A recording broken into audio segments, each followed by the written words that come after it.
The love hypothesis is everything wrong with traditional publishing.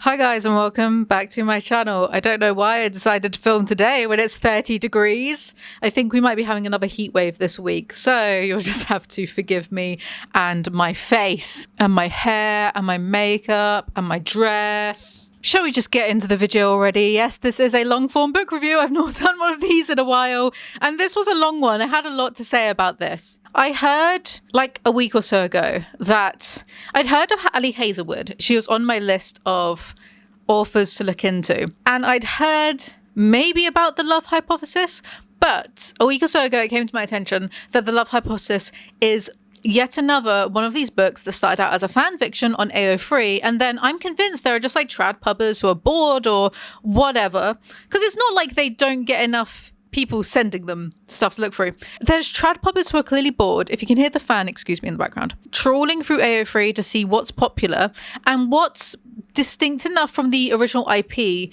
that they can just swap the names around a little bit and then remarket and republish it as like a brand new original work. And they clearly found this. And that's what they did. I'm literally not against fan fiction. I read fan fiction. My issue is I've read much, much better. So the love hypothesis was originally AO3 Star Wars Kylo Ren, Reylo. The ship name is Reylo. I haven't watched the new Star Wars, so I wouldn't know. I just know that one of them is Adam Driver. I'm not mad about the fan fiction. I'm not particularly mad at Ali Hazelwood either. I think, of course, these people are going to turn around and be like, yes, I'll take the trad pub deal and make a bunch of money from it. But just because you can doesn't mean you should. Sometimes some of these fictions should stay on AO3 because there's always just much better. The thing is, I'm getting ahead of myself. It's not offensive. It's not like a Coho work where it's just, or a Penelope Douglas work where it's just, This is a different type of, So just got to get that out there. But, and I also don't like this, literacy rates are down, right? Kids are starting school unable to read at a certain reading level. I don't think books are, because like books like this, yes, they do get people reading, but I don't think it's the answer. Because to read, and you'll find out, I've got 100 pages of this script. Reading these books, they're very frictionless, which it doesn't require one to engage their brain, which I know some people just enjoy, but I don't think it's going to help with them reading. I don't think it's going to help with the reading age issue. Because it's kind of just, and we'll get into it, these types of books, they read more like screenplays than they do actual novels. There's no prose, there's no kind of like interior thoughts. It's very much movie logic and TV logic.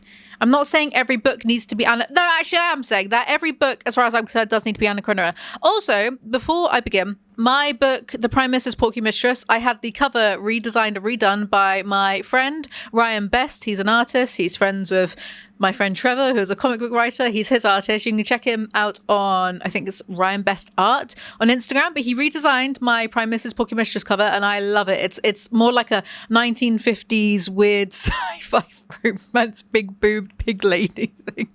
So make sure you buy a copy. It's $2.99 on ebook. I'm not crying. There's just a fan in my face. And as always, now that I wear dresses in these videos, if I lean forward too much and you see a bit too much of me, no, you didn't. Mind your business, close your eyes. Should we just get into this? I aim to have this up before August starts. It's currently the 28th of July. Let's go. So, I have no issue with fanfiction being made into real books as long as it's good. I'm writing Squid Game fanfiction that I'm not going to put on AO3. I'm just going to, it's called Ground and Pound and the names are changed. So it's not really Squid Game fanfiction. It's just inexplicably Korean men in London and in an underground MMA scene. So you'll have that to look forward to. Should I start writing fanfiction? I fear everyone would laugh at me though. I know what fanfiction I'd like to write if I was going to write some. But then what if I wrote fanfiction that was so good, so powerful, so actually written well, that a trad pubber reached out to me and was like, hey, can we swap some things around and then like remarket this as an original work? It doesn't work so much. I know I'm waffling already, but I just don't think it works very well trying to change the homework a little bit so it doesn't look like you've copied. When it comes to fanfiction being turned into trad pub, So I know that Rachel recently reviewed Rachel Oates' Alchemized, which is a Harry Potter fanfiction, because she was complaining about it to me extensively. And in Alchemized, there's something called the Order of the Eternal Flame, which is meant to be the Order of the Phoenix. The thing about Harry Potter, contentious, I know, but the thing about Harry Potter is people read Harry Potter fanfiction because they like Harry Potter and they've grown up with it, and you understand the world. You inherit the world when you write fanfiction. So if someone writes a fanfiction that becomes popular, and then a trad pubber reaches out and is like, hey, can we change this around a little bit and remarket it as blah, blah, blah, blah. The issue is you've then got to change it so much that it is distinct. I'm not sure how transferable the skills are. Say you've only been doing fan fiction, you haven't come up with your own OC world before.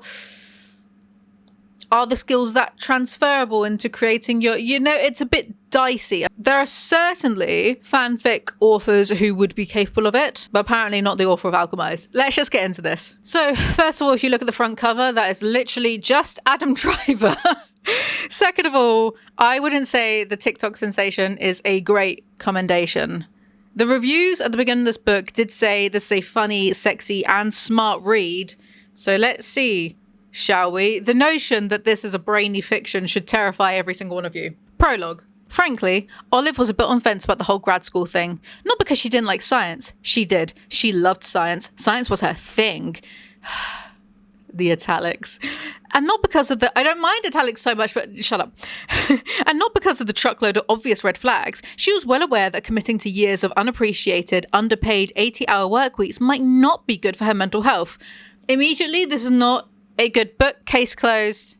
Video's over. Goodbye, everyone. Go do something else with your life for the next 3 hours. She was well aware, yet none of it worried her. Or maybe it did, a tiny bit, but she could deal. It was something else that held her back from surrendering herself to the most notorious and soul-sucking circle of hell, i.e. a PhD program. Held her back, that is, until she was invited to interview for a spot in Stanford's biology department and came across the guy.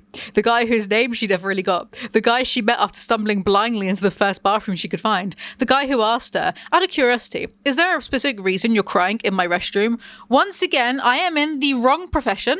Literally, anyone can write like this. Anyone. If you do not write, open up a Word document right now and write me 5 paragraphs. You can write like that. And I'm going to get, oh man, I was like, no, it's not like Ali Hazelwood, stay in STEM. Anyone can write like this. Anyone. I'm actually getting more and more fucked off of myself that I've missed a trick, that I haven't been writing, let's be real, Fallout fanfictions or Squid Game fanfictions or, what else? No, just Fallout and Squid Game. I'm fucked off that I've not been doing this and getting a trad pub deal and making... This book has 2 million reviews on Goodreads. In my anecdotal evidence, not very STEM of me, I'm sorry. I think most people don't leave reviews. I think it's like 1 in 5 or 1 in 6 people will feel compelled enough to leave a review. So imagine it's got 2 million ratings. Imagine how many books it's actually sold. She's a millionaire. She's a millionaire from this. I don't trust it when, oh wait, trad pub. Do you know what? I think, maybe that's my problem actually. I think too much in, if I sold 2 million units, that would be all of my profit because I'm not trad pubbed.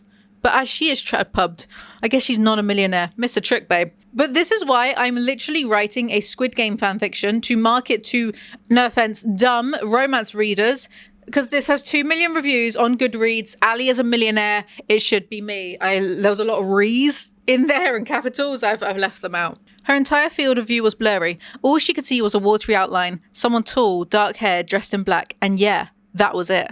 A pause, silence, then nope. His voice was deep, so deep, really deep, dreamy deep. I am bored, end of sentence, of people writing like this. There is a way of writing informally and it being better than this. I refuse to show you how though, so just, educate yourself, sheeple. She gestured towards the stall, or where she thought the stalls were. Her eyes stung, even closed, and she had to scrunch them to shut the dull burn. I want to lean forward. If you can see down my top, do you know, I don't fucking care. Just tip me on Ko-fi. She had to scrunch. I said that as a joke in one of my videos, and I'm pretty sure someone did send me a tip on PayPal or Ko-fi. Might have been PayPal. And their name sounded masculine, so send me more tips. I literally don't care. She had to scrunch them to shut the dull burn. She tried to dry her cheeks with her sleeve, but the material of her wrap dress was cheap and flimsy and not half as absorbent as real cotton. Ah, the joys of being impoverished. Thank you for telling us that she's poor. I would have hated to have had to use my brain for a second there. Phew. This paragraph would actually have been fine if the author trusted the audience to understand subtext, but alas, maybe she thinks she's better than us because she's in STEM. Sorry, I'm just being a bitch. It's a joke. Or maybe because he thought Olive was a weirdo and was contemplating sicking the campus police on her. That would put a brutally quick end to her PhD dreams, wouldn't it? We don't use this as a restroom, just to dispose of waste and wash equipment. Oh, sorry, I thought poorly. She'd thought poorly, as was her habit and curse. Are you okay? He must be really tall. His voice sounded like it came from 10 feet above her. Sure. Why'd you ask? Because you are crying. In my bathroom. Oh, I'm not crying. Well, I sort of am, but it's just tears, you know. I do not. This is childish. Anyway, she's crying because her contact lenses have expired by several years, but I guess she can't afford new ones because she's poor.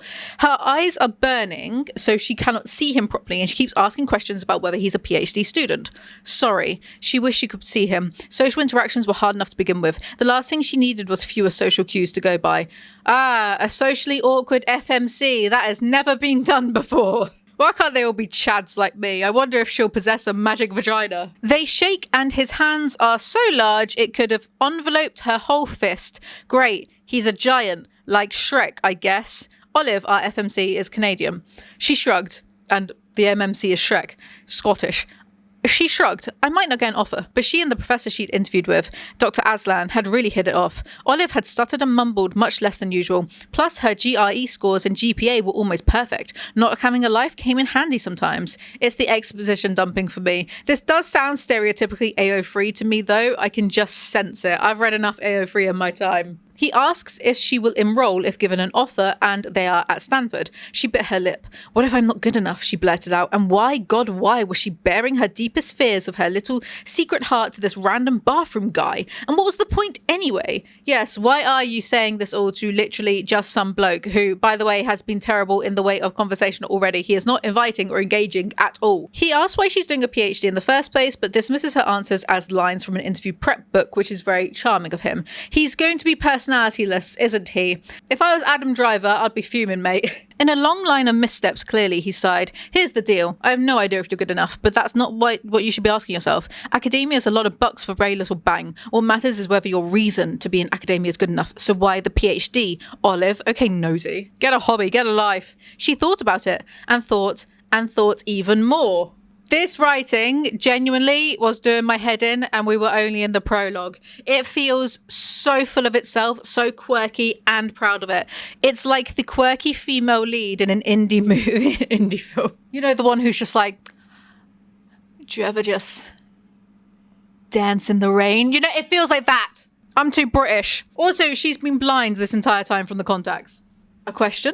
She felt the air shift and realised that he was now leaning against the sink. Yes, her mouth felt dry. Something that's important to me. And I don't trust anyone else to do it because they haven't so far. Because something bad happened. Because I want to do my part so that it won't happen again. I genuinely cannot get over this writing. 2 million reviews on Goodreads. Fuck you. Olive is 23 and wants to fix the world or some shit. I don't know. I don't care. Anyway, bloke leaves. Olive didn't know his name, but weeks later, the Stanford department extended her offer.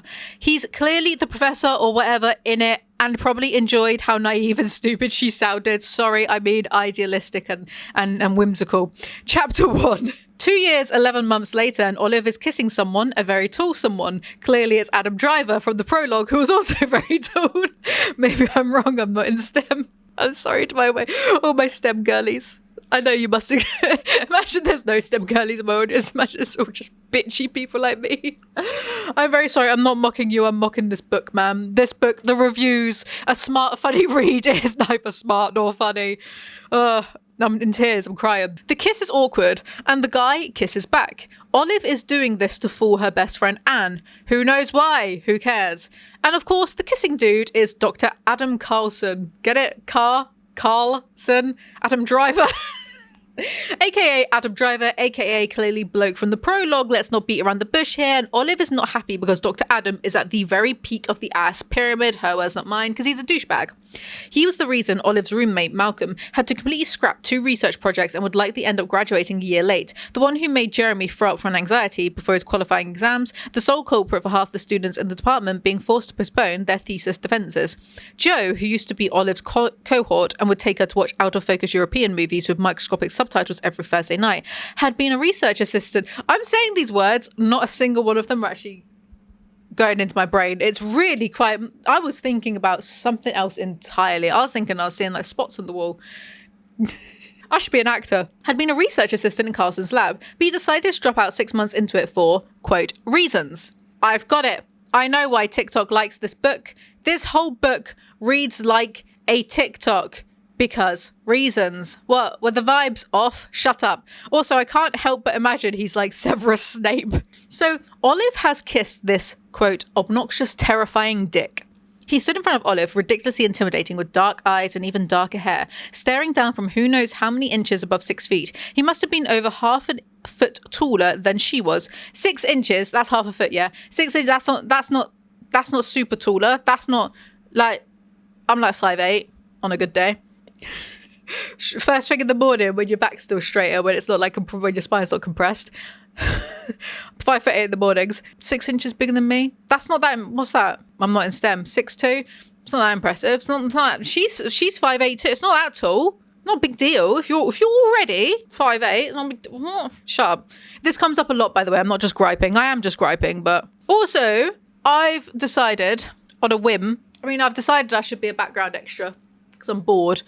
And I've also decided I want to do voice acting. I know I said, voice acting lessons, but I want to do voice acting. So if any, specifically video games, if any of you are junior or even if there's any actual proper video game developers watching this, reach out to my business email. If you want a sarcastic, aggy British voice, I will happily do some lines for free. Haha, me when I was 23. I will happily do some stuff for free and build up some sort of portfolio. I'm not claiming to be a good actor, but I do think people like this voice, right?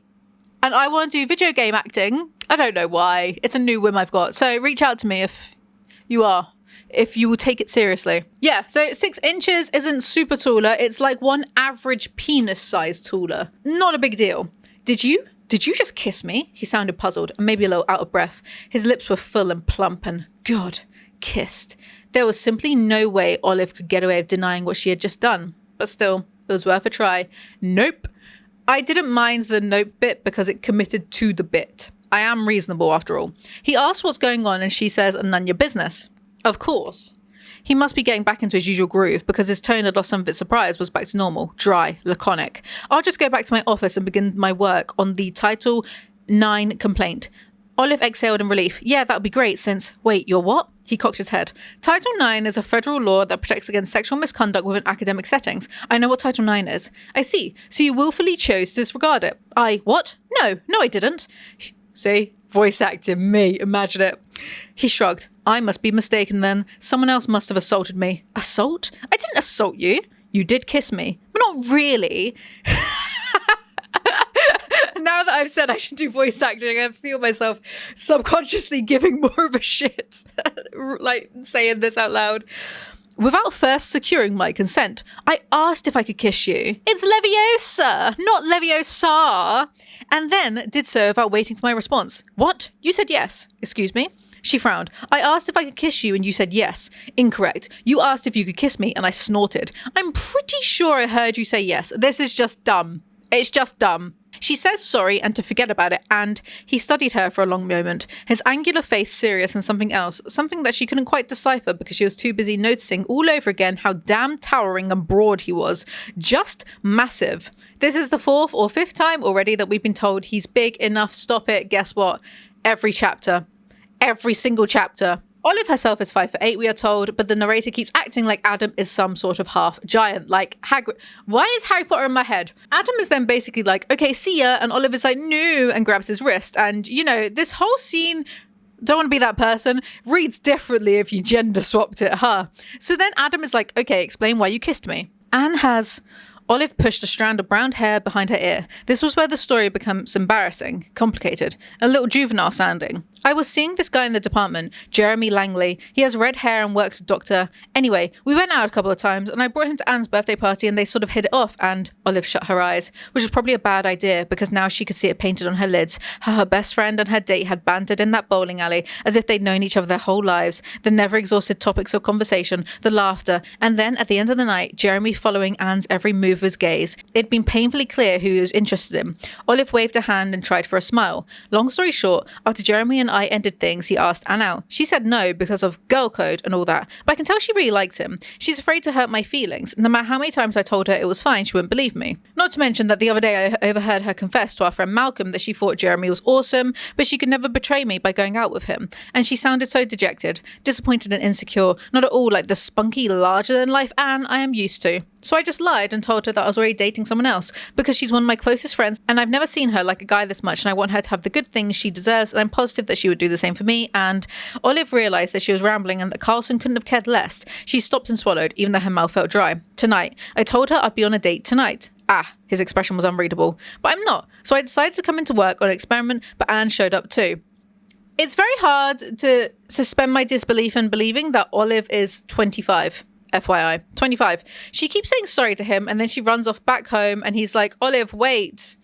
It never occurred to Olive that Dr. Adam Carlson, known as, had called her by her name. Thanks, Captain Obvious. I can't get comfy, but I know I need to because we're locked in together for the next 3 hours. Isn't that fun? Also, his voice is deep and he's large. How stupid is Olive that she doesn't know he's the same guy from the prologue, PhD student, my ass, chapter 2. The chapters all begin with a hypothesis, by the way. Hypothesis. Any rumour regarding my love life will spread with a speed that is directly proportional to my desire to keep said rumour a secret. Cute, I guess. I don't know. Olive Smith was a rising third-year PhD student in one of the best biology departments in the country, one that housed more than 100 grads and what often felt like several million majoring undergrads. So she's never interacted with Adam properly and Adam supposedly doesn't know who she is. Unless, of course, she was catastrophically wrong, and he did end up filing a Title IX lawsuit, in which case she supposed that she would see him again when she pleaded guilty in federal court. Still, continuing this bit, huh? Maybe it will get funnier the more times you say it. That's how bits work, after all. She tries to distract herself with work and gets an email from some bloke at Harvard called Tom. Her heart skipped a beat, then it started galloping, then it slowed down to a crawl, and then she felt her blood pulsate in her eyelids, which couldn't be healthy. But yes, she had a taker. Almost. Probably. Maybe. Definitely maybe. Tom Benton had said good. He had said it sounded good. That had to be a good sign, right? Painfully unfunny and just painful in general, and should have stayed on AO3. And I am so irritated that I haven't just put out my Squid Game fanfiction and tricked these book talk romance idiots. Do you know what's actually quite alarming? So reading through this, and I'm not tooting my own horn because I don't think these videos are just my opinion, and I'm a very irritable person. I will be reasonable, I think, sometimes, but I'm a very irritable, easy irritated person. I don't think I'm king shit of fuck mountain. I don't think like, oh, I'm an amazing writer. I think I'm somewhat decent at writing comedy, sure, but I don't think I'm this amazing writer. And yet, when I was reading through this, I was thinking about how I've done I don't know, 7 or 8 chapters of Ground and Pound.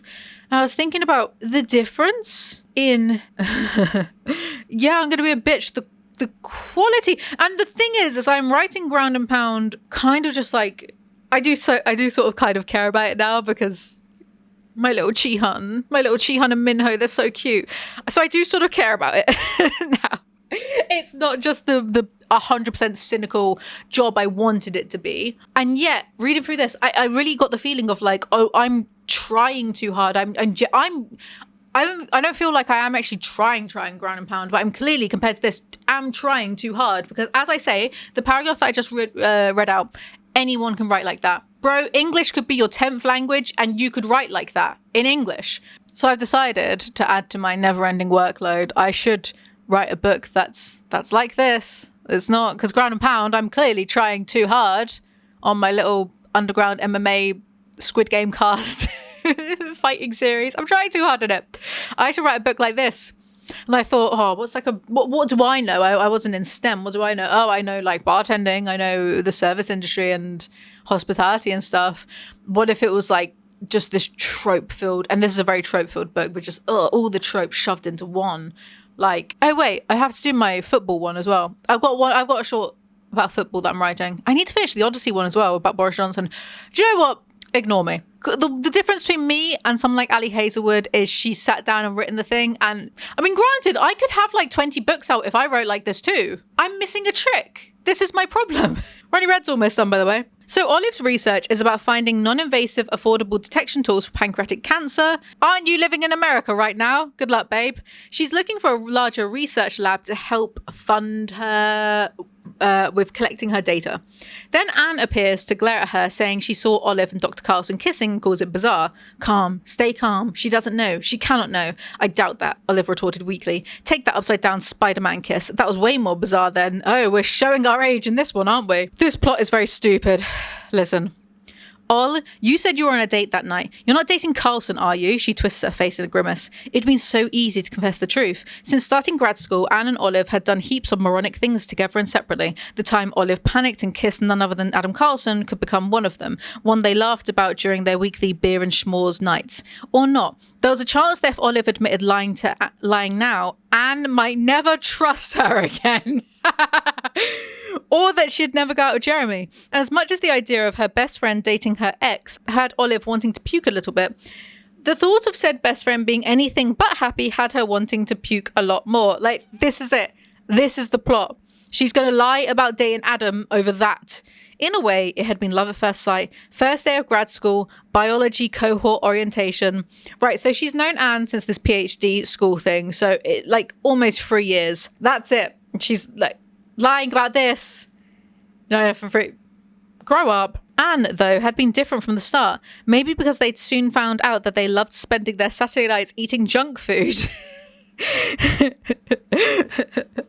And falling asleep to rom-coms. Maybe it was the way she'd insisted on dragging Olive to every single women in STEM support group on campus and had wowed everyone with her bullseye comments. Maybe it was that she'd opened up to Olive and explained how hard it had been for her to get to where she was today, the way her older brothers had made fun of her and called her a nerd for loving maths so much growing up, an age when being a nerd was not considered cool. That time a physics professor asked her if she was in the wrong class on the first day of semester. The fact that despite her grades and research experience, even her academic advisor had seemed skeptical when she decided to pursue STEM higher education. Approximately 0 of these things sound particularly unique to Anne. Don't any of you. Why am I starting? I'm sorry, guys. I'm just like, it's hot. I'm irritable. I was about to start on STEM. STEM students are doing nothing but furthering our understanding of the world we live in. And I'm just like, look, women in STEM, I appreciate you so much, but you can be a woman in anything and you're going to get derided, basically. I don't think it's a particularly unique am I going too far? Maybe I'm in a bitch. It's not a particularly unique problem to... I was a bartender. Oh, boy. Oh, boy. Oh, damn. The sexism in bartending. The sexism that you have to... Let's just call it what it is. The sexual harassment that you just, like, put up with. It's crazy work. Anyway, it's not a competition. Solidarity with my STEM sisters. Solidarity. But none of that was unique to Anne, surely. Thank you. Thank you. Lost my place because my boyfriend gave me some crisps. How dare he? And for some unimaginable reason, Anne seemed to like Olive just as much. When Olive's stipend hadn't quite stretched to the end of the month, Anne had shared her instant ramen. When Olive's computer had crashed without backups, Anne had stayed up all night to help her rewrite her crystallography paper. When Olive had nowhere to go over the holidays, Anne would bring her friend home to Michigan and let her large family ply Olive with delicious food while rapid Vietnamese flowed around her. When Olive had felt too stupid for the program and had considered dropping out, Anne had talked her out of it. The Coho-esque repetition is driving me wild, by the way. Anne is all, no way you're dating Adam. There was no way she could fool anybody. Anne was going to get mad, and then Jeremy was going to get mad, then Malcolm too, and Olive was going to have to find herself utterly alone. The heartbreak was going to make her flunk out of grad school. She was going to lose her visa and her only source of income and move back to Canada where it snowed all the time and people ate moose heart and...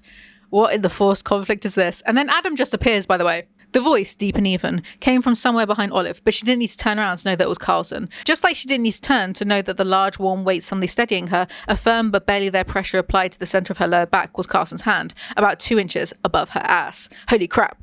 Olive twisted her neck and looked up, and up, and up, and a bit more up. She was not a short woman, but he was just big. He's 6'2". At most, you just need to do this. Not right now. Adam is willing to play immediate ball with a scheme he's not even heard of yet. Pull the other one. And we get it. He's tall. Grow up. Is everything okay? He said it looking into her eyes. Does this like maybe... Oh, my posture must be fucking terrible. What am I going to do? I can't do anything. I can't sit like this the whole time. That would be ideal, but I can't maintain that.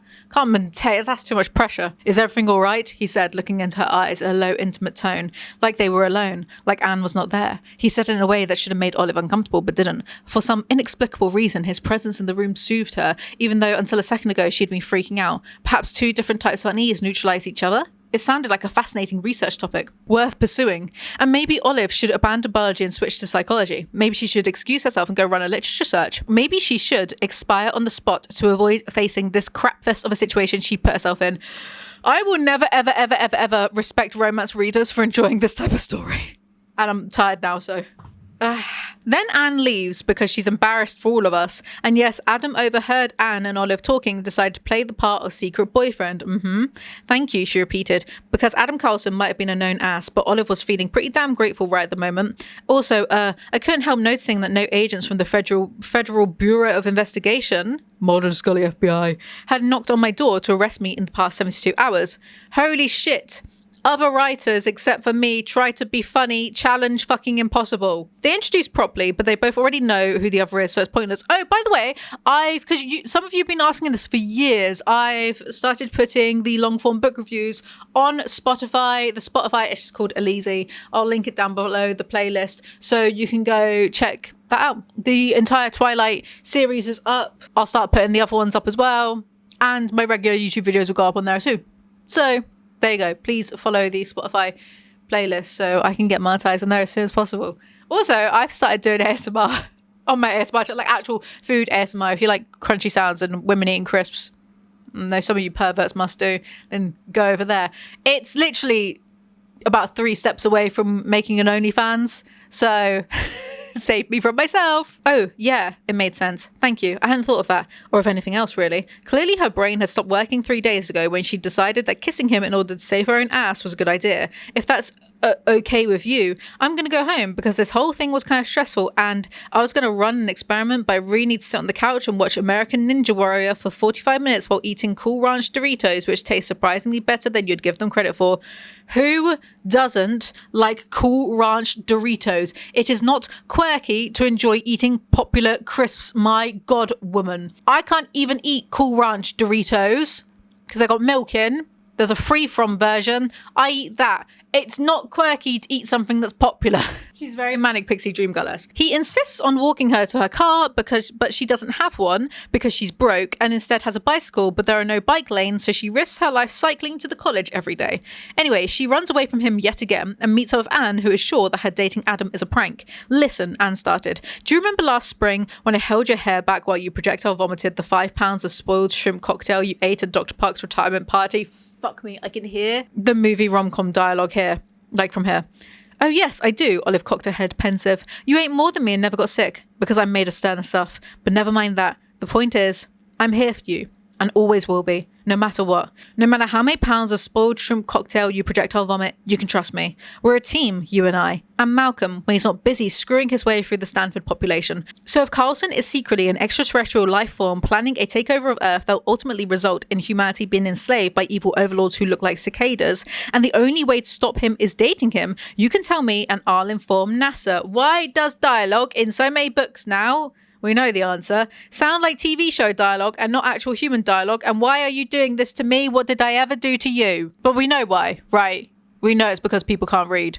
Oh, well, at least they're reading this. I don't think this has helped him. That's my fucking hot take. I don't think it helps. Reading something where you...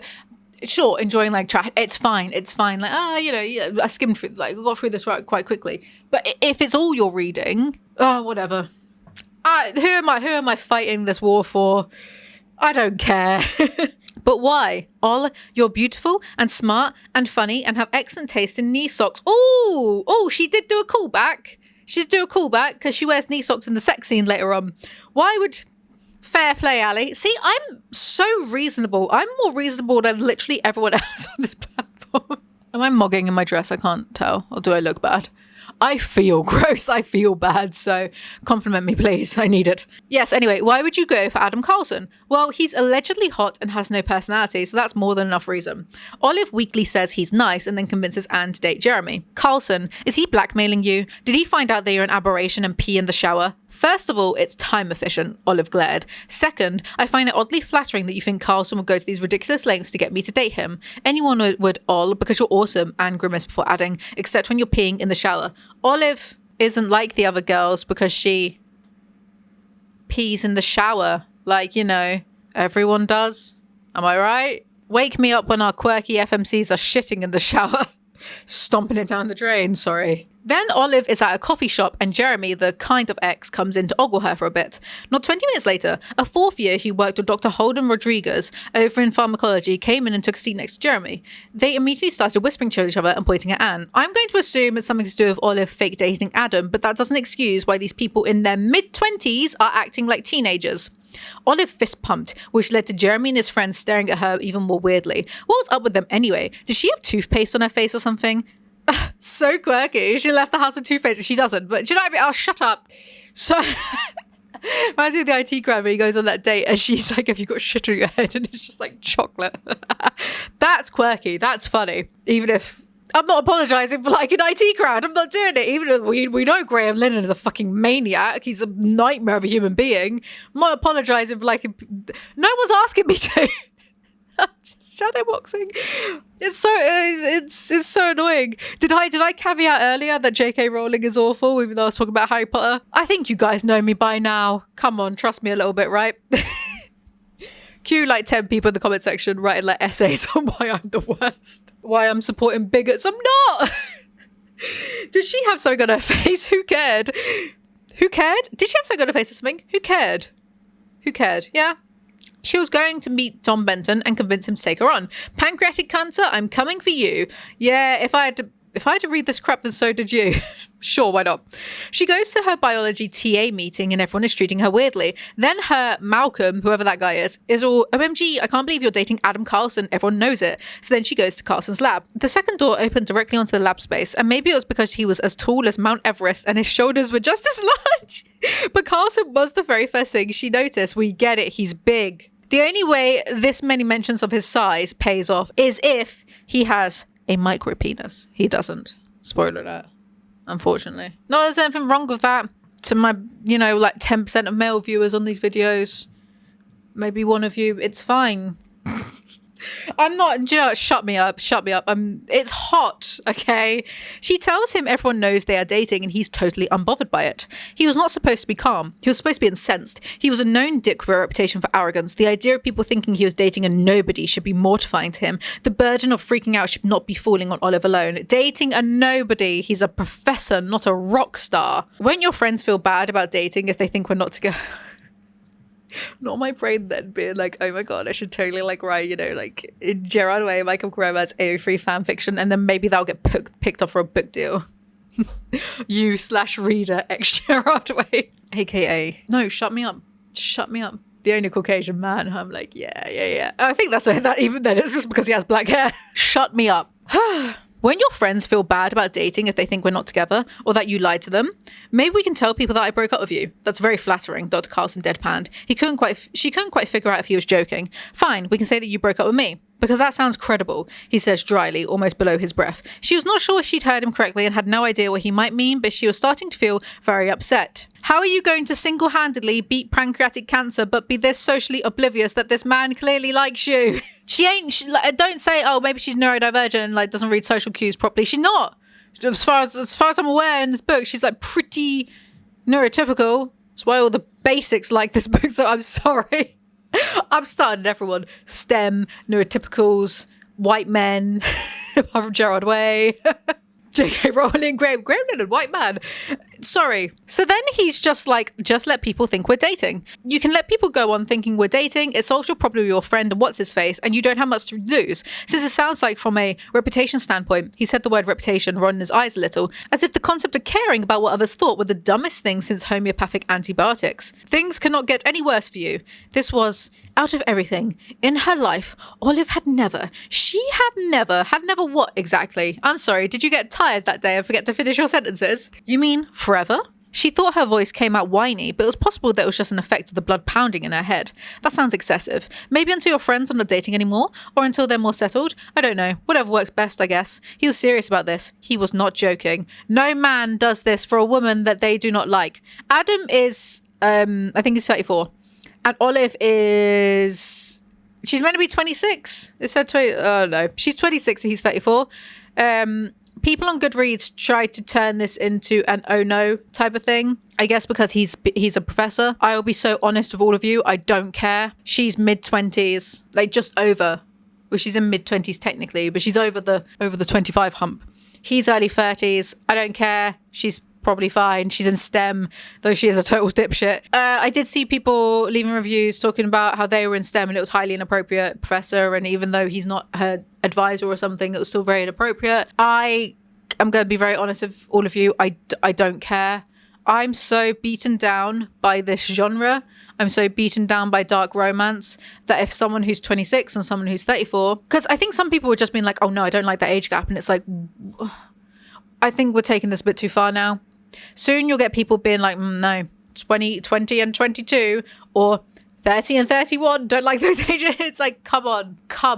Obviously you can find like 40-year-old men who are like really fucking immature. I'm not saying that, but obviously I think there are some issues with some age gaps, but once people are adults, you know, once like, cause just 26 is an adult. We can't, I think I saw someone once saying like, oh, this person was like 26 and this person was like, I don't know, 35 or whatever.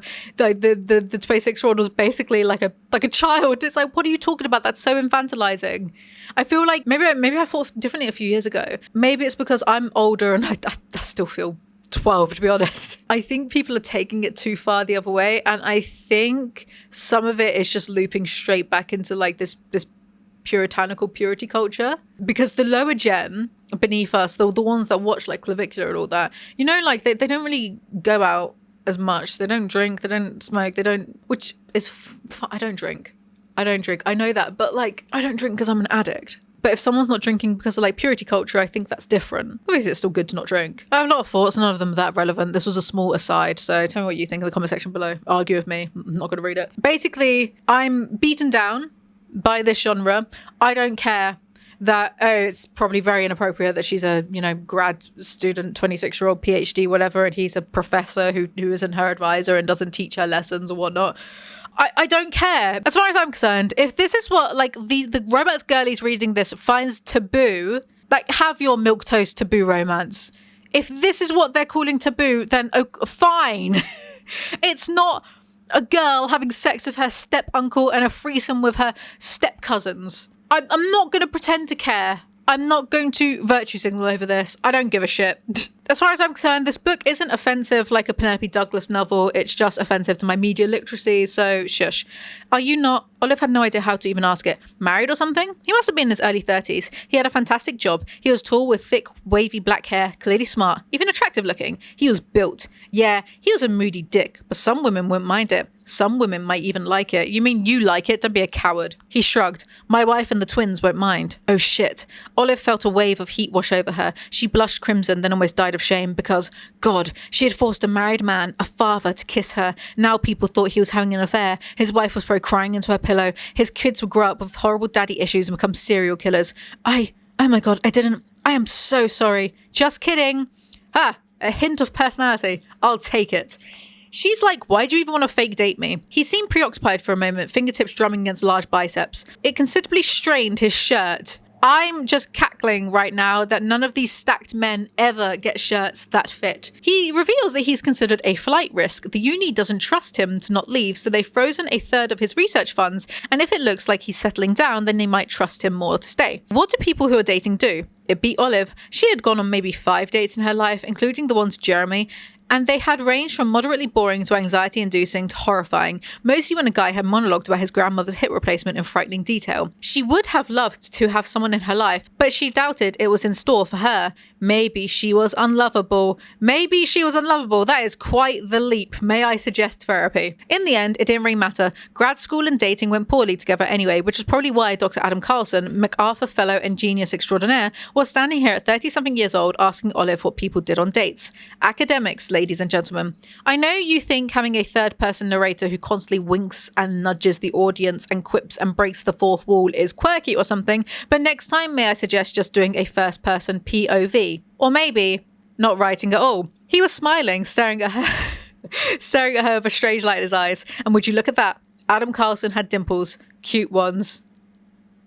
Fake dating. Adam Carlson. Olive would have to be a lunatic. Wouldn't it be a problem that you're faculty and I'm a graduate student? He tilted his head, going serious. It wouldn't look great, but I don't think so. No. Since I have no authority whatsoever over you and I'm not involved in your supervision, I can ask around. See, it's fine. I don't care. She says she'll think about it. Chapter 3. A few days later, she goes to see him in his office. He made some student cry because he's a jerk, whatever. Anyway, Adam already checked with the dean. There are no issues with them dating because he's not her advisor, but they cannot formally collaborate and he cannot nominate her for fellowships. She decides to fake date him. She's already benefiting from some of the other TAs fearing her or being extra nice to her, so there is that. Except Malcolm is currently shunning her. I neither know why nor care. Anyway, Olive wants ground rules, says it's standard protocol. He tilted his head. Standard protocol? Yep. How many times have you done this? 0. But I am familiar with the trope. The what? He blinked at her, confused. Olive ignored him. Okay. Oh, how self-referencing. How clever. Shut up. The rules are on-campus agreement only and no sex. For several moments, he didn't move, not even a millimeter. Then his lips parted, but no sound came out. And that's when Olive realized that she had just rendered Adam Carlson speechless, which would have been funny any other day. But the fact that he seemed dumbfounded by Olive not wanting to include sex in their fake dating relationship made her stomach sink. Had he assumed that they would? Was it something she'd said? Should she explain that she'd had very little sex in her life? That for years she'd wondered whether she was asexual and had realized only recently that she might be able to experience sexual attraction, but only with people she trusted deeply. That if for some inexplicable reason Adam wanted to have sex with her, she wasn't going to be able to go through with it. Listen, she made a stand from the chair, panic rising in her throat. I'm sorry, but if one of the reasons you offered to fake date is that you thought we would... No! The word half exploded out of him. He looked genuinely appalled. I'm shocked that you even feel the need to bring it up. Oh, Olive's cheeks heated at the indignation in his voice. Right. Of course, he hadn't expected that, or even wanted that with her. Look at him. Why would he? I'm sorry, I didn't mean to assume. The asexual aside is going to go precisely nowhere, which is quite boring of the author. I thought I was asexual once. Can you believe that? Look at him. Why would he? Shut up. Bored of this. Bored of FMCs not realizing their worth or feeling a bit of confidence in themselves when men literally fuck couches. Men will sleep with anything. Give it up. Behave. Sorry, I didn't mean to make things weird. It's okay. This whole thing is weird. The silence between them stretched, and Olive noticed that he was blushing faintly. Just a dusting of red, but he looked so... Olive couldn't stop staring. And she thinks he's not into her. Third rule is she's not going to actually date anyone else at all because it would like complicate things. Please, you two might as well actually date then, for God's sake. She reveals she's never dated anyone seriously because she's so busy like being stressed or whatever. Wait, she's too busy and stressed, not she's so busy being stressed. Then she says you can date though, but please keep it to yourself so I don't look like an idiot being cheated on. And he's like, I won't date either. He likes you. Men do not do these charades for women unless they like you. Men are not that complicated or mysterious. The only source of tension here is my headache. Fourth is that they have a deadline, end date, and he says September 29th, a month away, the day after the department's final budget review. Fifth is that they go on dates so people don't get suspicious. It's only a month, this book. They move pretty fast for a month. Yeah, what do you do when you're not at work? The length of time that passed between Olive's question and his answer was alarming. Sometimes I work at home too. And I work out. And I sleep. She had to actively stop herself from face palming. Great. Anything else? What do you do for fun? He asked somewhat defensively. Great. I bet he has one of those boy flats where the TV is on the floor and there's no chairs too. That was my boyfriend when I met him. He did own his own flat though. So, but that was him when I met him. It's in my script. It's not about you. I'm not talking about you. They decide to meet for coffee on Wednesdays as a fake date. At their joined hands before meeting her eyes, and Olive ordered herself not to notice the heat of his skin or how broad he was. Yeah, the horse has bolted the stables on that. Anyway, at home, I think She's with Malcolm. Who the hell is Malcolm? They live together. No, I wasn't paying attention. Anyway, Malcolm is salty with her. To be fair, Malcolm had every right to be mad. Olive did feel for him. He was 1 year ahead of her and the scion of STEM royalty, the product of generations of biologists, geologists, botanists, physicists, and who knows what other ists mixing their DNA and spawning little science machines. His father was a dean at some state school on the East Coast. His mother had a TED talk on Purkinje cells with several million views on YouTube. Did Malcolm want to be in a PhD program headed for an academic career? Probably not. Did he have any other choice considering the pressure his family had put on him since he was in diapers? Also no. Not to say that Malcolm was unhappy. His plan was to get his PhD, find a nice cushy industry job and make a lot of money working 9 to 5, which technically qualified as being a scientist, which in turn was not something his parents would be able to object to, at least not too strenuously. In the meantime, all he wanted was to have a grad school experience that was as untraumatizing as possible. Out of everyone in Olive's program, he was the one who managed best to have a life outside the grad school. He did things that were unimaginable to most grads, like cooking real food, going for hikes, meditating, acting in a play, dating like it was an Olympic sport. It is an Olympic sport, Olive, and I am training for gold. Which is why when Adam forced Malcolm to throw out tons of data and redo half his study, it made for a very, very miserable few months. In retrospect, that might have been when Malcolm started wishing a plague on the Carlson house he had been rehearsing for Romeo and Juliet at the time. What? Is that it? He hates Adam because Adam made Malcolm do his work. Anyway, she admits to Malcolm that it's all fake to get him off her back. Malcolm was making that face, the one he reserved for people who wore sandals paired with white socks. What face? Angry, horny, aroused, mysteries of the universe here. He tells her to fake date someone else. Olive bursts into laughter. I can never fake date Dr. Rodriguez, not with how assiduously you've been thirsting after him for the past 2 years. I have, haven't I? Did I ever tell you about the serious flirting that happened between us at the undergrad research fair? I'm pretty sure he winked at me multiple times at the other corner of the side of the room. Now, some say he just had something in his eye, but I said that he probably had something in his eye. I'm getting dumber because that did make me laugh at the time. Well, exhale through my nose loudly. Still counts. Malcolm says he would have fake dated her had she asked, probably fancied her too then. He tossed the kitchen cloth onto the counter a step closer. Ol, I can never hate you. You'll always be my Kalamata. I'm becoming so much more dumb because that made me smile too. Kalamata. That's it, I'm leaving. Chapter 4. It's the first fake date. She's in a bad mood because her lab equipment is cheap and she finds this fake date a waste of time before it's even happened. Also, she's only just realised that he's handsome, which made me cry. It made me cry. Adam Carlson was handsome. Adam Carlson, with his long nose and wavy hair, and with his full lips and angular face that shouldn't have fit together but somehow did, was really, really, really handsome. Olive had no clue why it hadn't registered before, or what had made her realise it was him putting on a plain black t-shirt. I am going to very, very, very politely say, Adam Driver is not my type, and move on. I'm sure he's heartbroken. Look at the state of my makeup. I'm sure he's absolutely heartbroken. The conversation between them is stilted. He doesn't even know what his own favourite colour is. Good God, man, pick a random one and be done with it. He picks black. Good man. She ignored it and ordered the most fatty, sugary thing on the drink menu, asking for extra whipped cream. Oh, I could punch her. She was wondering if she should try to make up for it too, by buying an apple, or if she should just lean into it and top it off with a cookie, when Adam took a credit card out of his wallet and held it to the cashier. Oh no. Olive put her hand in front of his.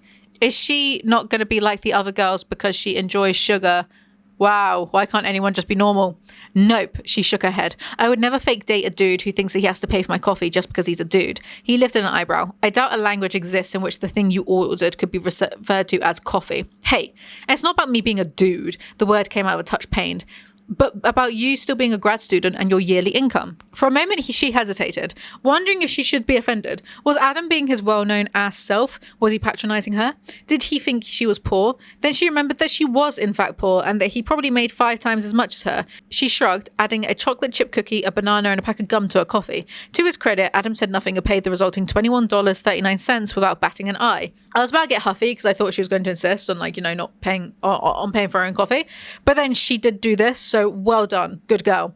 I've fallen back. This is bad of me. I've regressed. I've fallen back into the camp recently of men should treat women more and should pay for more stuff because it is the least they can do in this environment that they've all fostered. Where were you born? She asked. Is this another one of your green card marriage interview questions? She giggled. He smiled in response as if pleased to have made her laugh. That was certainly for some other reason. I'm crying. I was crying. He is a man. He is not deep or mysterious. Decent men enjoy making women they like giggle. Olive is dumb. They then get their coffee and don't even drink them yet, and Olive is like, well, this was fun. What? Is that it? He manages to make her stick around by asking her questions. Olive licked some whipped cream off her straw. She was puzzled when he immediately looked away from her. Olive, my sweet summer child in her mid to late 20s. Then I was like, is this that thing? You know how Coho and Penelope Douglas FMCs are basically barely legal, basically like virgins? Obvs, Ali Hazelwood has more taste than that, hence girly here being in her mid-20s, but she's essentially going to be basically a virgin too, right? Christ alive. Oh, look who was right. Adam nodded, taking a sip of his coffee. Favourite colour? Olive opened her mouth to tell him her favourite colour, which was so much better than his, and damn it, he gave her a knowing look. Difficult, isn't it? There are so many good ones. Yep. I'm going to go blue. Light blue. No, wait. Let's say white. Okay, white. He clucked his tongue. You know, I don't think I can accept that. White's not really a colour. More like all colours put together. She pinched him on the fleshy part of his forearm. They are now flirting and she's totally unaware of it. It's like that trope. The born yesterday woman trope. Do you know what I'm talking about? Born sexy yesterday. Like the lady from The Fifth Element. Born sexy yesterday. That trope. Look it up, sheeple. Now there's a second Wednesday fake date. We've jumped ahead a week, which is quite bold because that means the rest of this book takes place in 2 weeks. But Olive has overslept and is worrying about meeting Dr. Benton, the bloke whose funds that she wants, I guess. Anne and Jeremy are dating now. Am I expected to care? Adam is in a terrible mood, giving one-word answers and grunting a lot, but she sunshines the grumpy out of him. I don't mind a sunshine and grumpy trope, the he only smiles for her trope. I quite like it. It's very Luke and Lorelai from Gilmore Girls. I'm into it. She's thinking about his haircut. It looks good. As in really good. You were probably one of the most handsome men I've ever talked to last week, but now you look even better. Not that I care about these things. I don't care at all. I rarely notice guys. I'm not sure why I'm noticing you or your hair or your clothes or how tall and broad you are. I really don't get it. I never care. Usually, ugh, are you dumb? Yes. He's in a bad mood because Stanford are being pissy about his research funds. My point is, this is not an insurmountable problem, and we're actively working on it. We're in this together, showing people that you're going to stay here forever because you're an amazing girlfriend. Olive pointed to herself with a flourish, and his glare followed her hand. Clearly, he was not a fan of rationalizing and working through his emotions. Or you could stay mad, and we could go to your lab and throw test tubes full of toxic reagents at each other until the pain of third-degree burns overrides your shitty mood. Sounds like fun, no? He looked away, rolled his eyes, but she could see it in the curve of his cheeks that he was amused, likely against his will. You are such a smart ass. See? She's sunshining the fuck out of his grumpiness, which I don't hate. I like this trope. I just prefer it when I do it. Or Amy Sherman Palladino, clearly. Outside, it was starting to drizzle, and students were hastily packing up their laptops and notebooks from the patio tables to head to class or move to the library. Olive had been in love with the rain since as far back as she... Did I say earlier in this, like, do you ever just dance in the rain? It's so predictable. Olive had been in love with the rain since as far back as she could remember. She inhaled deeply and filled her lungs with petrichor. That is so quirky indie female lead of you. I glared when I read this. Anyway, there's some sort of biology department picnic that she's in the middle of saying, let's go together, when a bloke turns up and he's all, hey man, and does a bro handshake with Adam. It's obviously Dr. Benton, who is friends with Adam. Chapter 5. Olive freezes and doesn't know whether to pretend to not know Benton, even though they have a meeting that day at 3 and she's about to introduce herself properly, but Benton is all, oh yes, Adam's girlfriend. Everyone is gossiping about these people in their 20s and 30s. I mean, I don't know. I didn't go to uni. I'm not in STEM. But I did watch Gilmore Girls, and I swear people cared less about Paris and Asher dating than this uni does about Adam and Olive. And hold on, gets better. Everyone, Adam repeated. He was scowling now. In Boston? Yeah. Why are people at Harvard talking about my girlfriend? Because you're you. Because I'm me? Adam looked perplexed. There have been tears, some hair pulling, a few broken hearts. Don't worry, they'll get over it. People are gossiping about it in another uni too. Huh. There was a smooth charm to him. He was young to be a professor, though not as young as Adam. And he was tall, though not as tall as Adam. And he was handsome, though, yeah, not as handsome as Adam. My face was like a chihuahua growling. Tom realizes Olive is the one he's meant to be meeting anyway, so he says they might as well have an informal meeting now, and Tom makes Adam sit in on it too. And I'm so annoyed at this next bit that I actually started laughing at it. Her boyfriend, in the meantime, was sullenly sipping his chamomile tea next to her. I should snap a picture, she reflected. He'd make for an excellent viral meme. I knew instantly that is too specific to be a random aside, so I googled Adam Driver tea and Ali Hazelwood, you're not slick.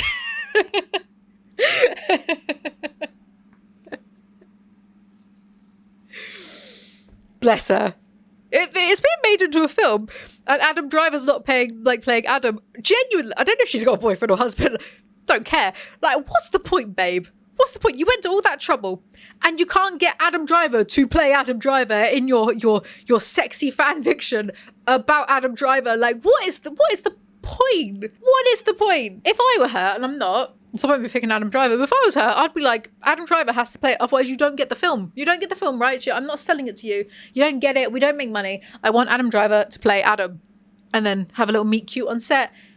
And then it's like you're in your own Wattpad fanfic. Why did she not do this? Is that an abuse of power? It's fine. It's fine. She's a romance author. It's fine. She's literally just a STEM girly who was writing stuff on AO3. It's fine. Adam Driver has the power here because clearly he's the one who said no to the role. Otherwise, like, genuinely, what's the fucking point? Okay, tell me about your project. What's cool about it? Olive began. She scrambled to collect her thoughts. So it's another pause, longer this time and more painfully awkward. This precisely was her problem. Olive knew that she was an excellent scientist, that she had the discipline and critical thinking skills. Why is there not a space in critical thinking? Is that meant to be? I don't know. Non-STEM skills to produce good work in the lab. Unfortunately, succeeding in academia also required the ability to pitch one's work, sell it to strangers, present it in public, and that was not something she enjoyed or excelled at. It made her feel panicky and judged. You are 25? 26, actually. Grow up. Take an acting class. Luckily for Olive, Adam swoops in all, that is a bad question, and redirects the convo so Olive can manage it better. She glanced at Adam, finding that he was studying her with a calm, encouraging expression. The way he'd formulated the questions helped her reorganize her thoughts, and realizing that she had answers for each one melted most of her panic. It probably hadn't been intentional on Adam's part, but he'd done her a solid. I just think this book is a close third on Olive, yes, but then she tries to tell us, oh, Adam didn't do that on purpose, don't be silly, which, you know, we know is not true and is in fact stupid. So why not just do first person POV? Why not? Olive was reminded of that guy from the bathroom from years ago. I have no idea if you're good enough, he told her. What matters is whether your reasons to be in academia is good enough. Is it all meant to be this obvious? Or do you think there are some romance readers, brackets, derogatory, who read this paragraph and go, OMG, who was that mysterious bathroom man? Oh my God, I wish I wasn't dropped on my head as a child. So she pitches, pancreatic cancer is expensive and time-consuming to detect early on, but she thinks she's found blood biomarkers which would make screening cheap and easy. She paused. Tom and Adam were both staring at her. Tom was clearly interested, and Adam looked a little weird, to be honest. Impressed? Maybe. Nah. Impossible. Just go into first person, please, I beg. I see. He nodded with a thoughtful expression, then leaned back in his chair. Why pancreatic cancer? It's one of the most lethal, and we know so little about how... True, actually, Bill Hicks cried from that. No, Tom interrupted. Most third-year PhD students are too busy infighting over the centrifuge to come up with their own line of research. There must be a reason why you're so motivated. Does someone close to you have cancer? Olive swallowed before reluctantly answering yes. Who? Tom? Adam said, a trace of warning in his voice. Bit rude, isn't it? My mother. Okay, it was out there now. She'd said it. She could go back to trying not to think about it. Did she die? So rude.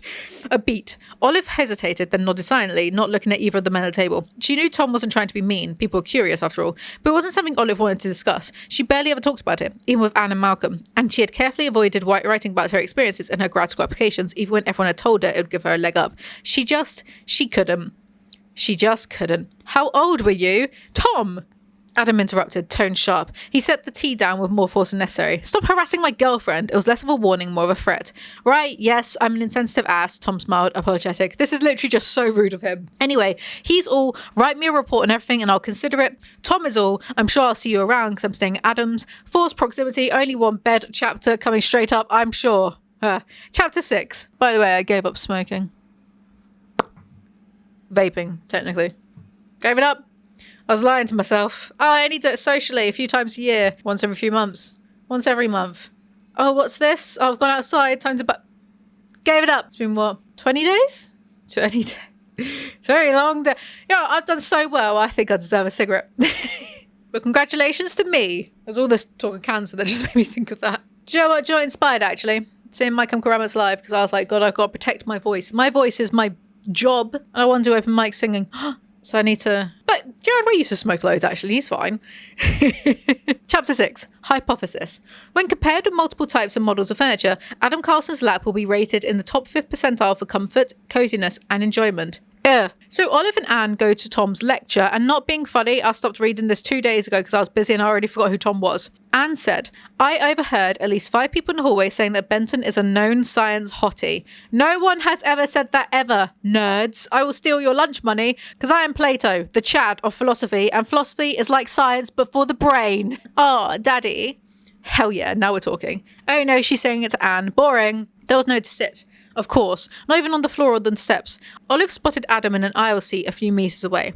He was back to his usual black Henley and deep in conversation with Holden Rodriguez. When Adam's eyes met Olive's, she grinned and waved at him. For some yet unknown reason that likely had to do with the fact that they were sharing this huge, ridiculous, unlikely secret, Adam now felt like a friendly face. He didn't wave back, but his gaze seemed softer and warmer, and his mouth curved into that tilt she'd learned to recognise as his version of a smile. Horrible. Trust the audience to get it without being handheld. Or rather don't, because I've seen the 5-star reviews on Goodreads. More people crush into the lecture hall, so she gets pushed into Adam, and there's barely any space, so he offers a seat to her. Oh. It was nice of him to offer. Not fake dating to save her ass. Harass? What's a harass? Then Anne butts in and is like, no, Dr. Carlson, let Olive sit on your lap. Olive blinked, then blinked again, and then she blinked some more. Didn't we already have a, quote, sentence like this? Anyway, Anne begs her to sit on Adam's lap, weirdo, like some type of voyeuristic kink, I'm sure. Olive turned to face Adam, who was very unsurprisingly looking up at her with that non-expression of his, the one that Olive couldn't quite decipher, except that his jaw was working, and she wondered if maybe this was it, the last straw, the moment he backed out of their arrangement, because millions of dollars in research funds couldn't be worth having some girl he barely knew sit on his lap in the most crowded room in the history of crowded rooms. This stupidity about men is not believable to me. Like, she would have to be so sheltered, but her flatmate is that Malcolm guy who's bisexual and he's constantly shagging about, yeah? So she can't be that naive about sex and attraction and that type of thing. Even if she doesn't understand it, she can't be that naive about it, surely, right? But anyway, I don't care that he's some science bloke. He's a mid-30s man. He would not mind an attractive woman sitting on his lap. He will probably get a boner. Sit on the fucking lap, Olive. Get in the fucking robot, Shinji. Happening. It happened yesterday. Olive was here, sitting on Adam. This was her life now. This is too childish. She's like 26. I'm too English for this. I'm too English. I'm sorry, she whispered to Adam. He was so tall, her mouth was not quite level with his ear. Even though she's sitting on his lap, behave. There also really isn't this huge height difference between the Star Wars actors from what I've seen on Google, and they're meant to be the Star Wars actors, right? So I don't get it. Tom was talking about cancer diagnostics, and Olive would have gobbled this up on a regular day, but right now she just needed out of the room, out of the talk, out of her own life. Grow up. Then Adam turned his face a little and told her it's okay. He sounded a bit strained, like nothing about the situation was, in fact, okay, told you he has a boner. Anyway, he's all, it's fine, of course it's fine, he's a man, men are literally all the same, and Olive is an idiot for not realising it. Like, are we meant to be reading this thinking, OMG, Adam is hating this, he cannot stand her? Like, who is that stupid? Who is the third person narrative trying to convince? Wouldn't it be nice for once to have an FMC who actually understands men and maybe understands her appeal to men and understand she can wrap men around her little finger? That's how I am literally going to write all my FMCs, because they're based on me.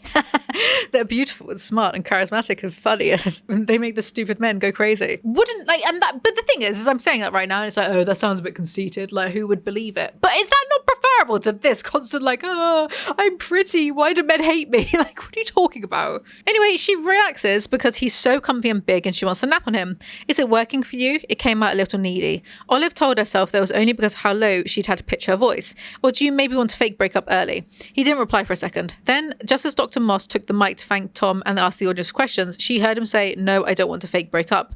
Yes, he must really hate Olive. Also, other like PhD and STEM ladies pointed out that if they saw a professor have a grad student sit in his lap and like they were dating and whatever, they would not respect that. So there's that. Again, I wouldn't know, but I've seen other people say that. The talk ends. There's a bunch of uni crap I'm not interested in, some sort of event, I don't know. Outside, a truck is in a weird position, so Adam comes out and starts pushing the truck away by himself, which sure, Jan, sure he did. Dude, he just moved a truck by himself on uphill ground. He deserves a damn kiss, and shoved Olive and made a shooing motion. What?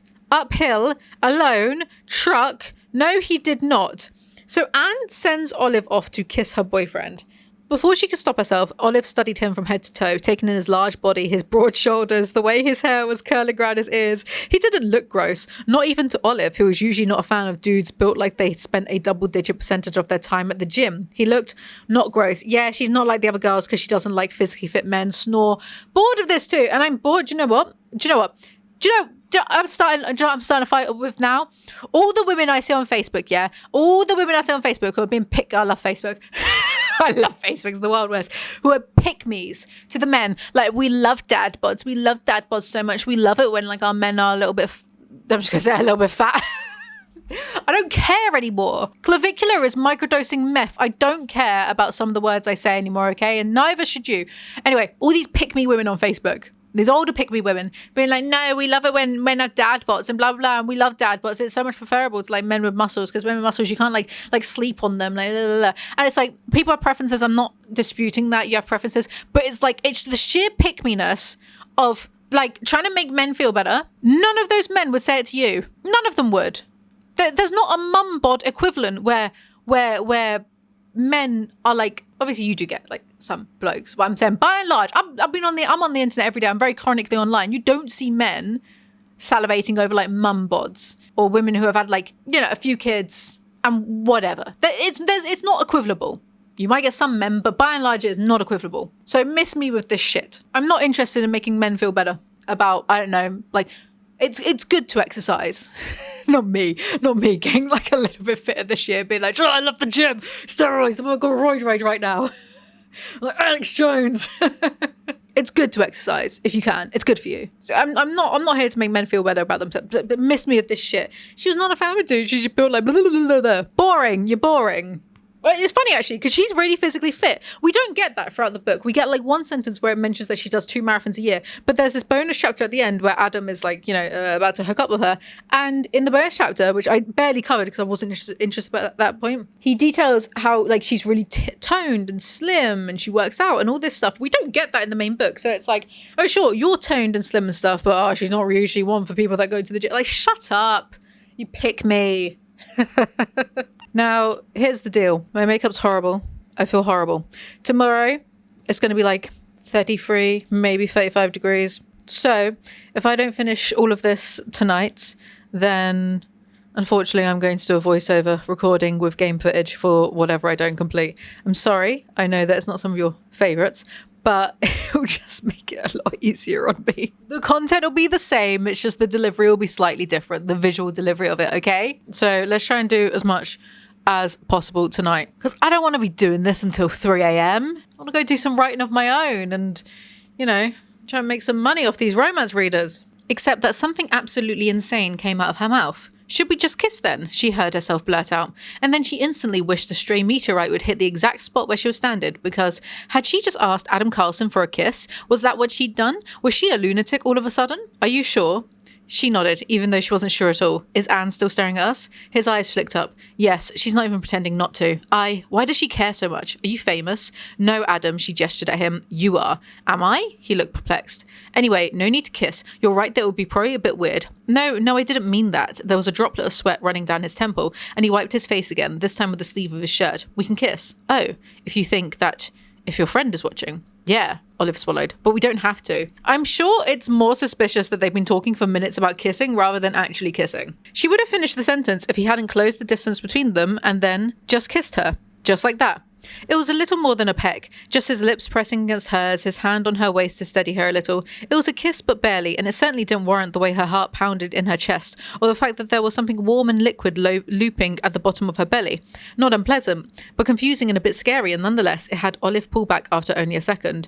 Genuinely frowning. Where is the heat, the description, the passion, the show don't tell, the anything? Also, liquid doesn't loop. She needed to avert her eyes from him, and he needed to look elsewhere as well. Why were they staring at each other? Because you just kissed? Why does this book think I'm an idiot? I thought this was a smart, funny and sexy read. Then there's more crap. And the company picnic is Monday, so they will see each other then. She goes back to Anne, and Anne is like, bro was going to jump your bones, babe. And then she goes home. Chapter 7. Hypothesis.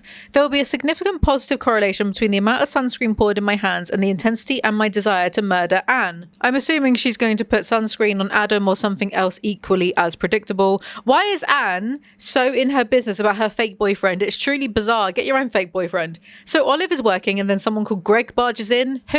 Who's Greg? It was unusual, but not too unusual. A nice way for me to hold this for ages and hold this at the same time. Wow, I know. Greg was a bit of a hothead to begin with, and grad school came with a lot of angry outbursts in semi-public places, usually for reasons that Olive was fully aware would appear ridiculous to someone who'd never stepped foot in academia.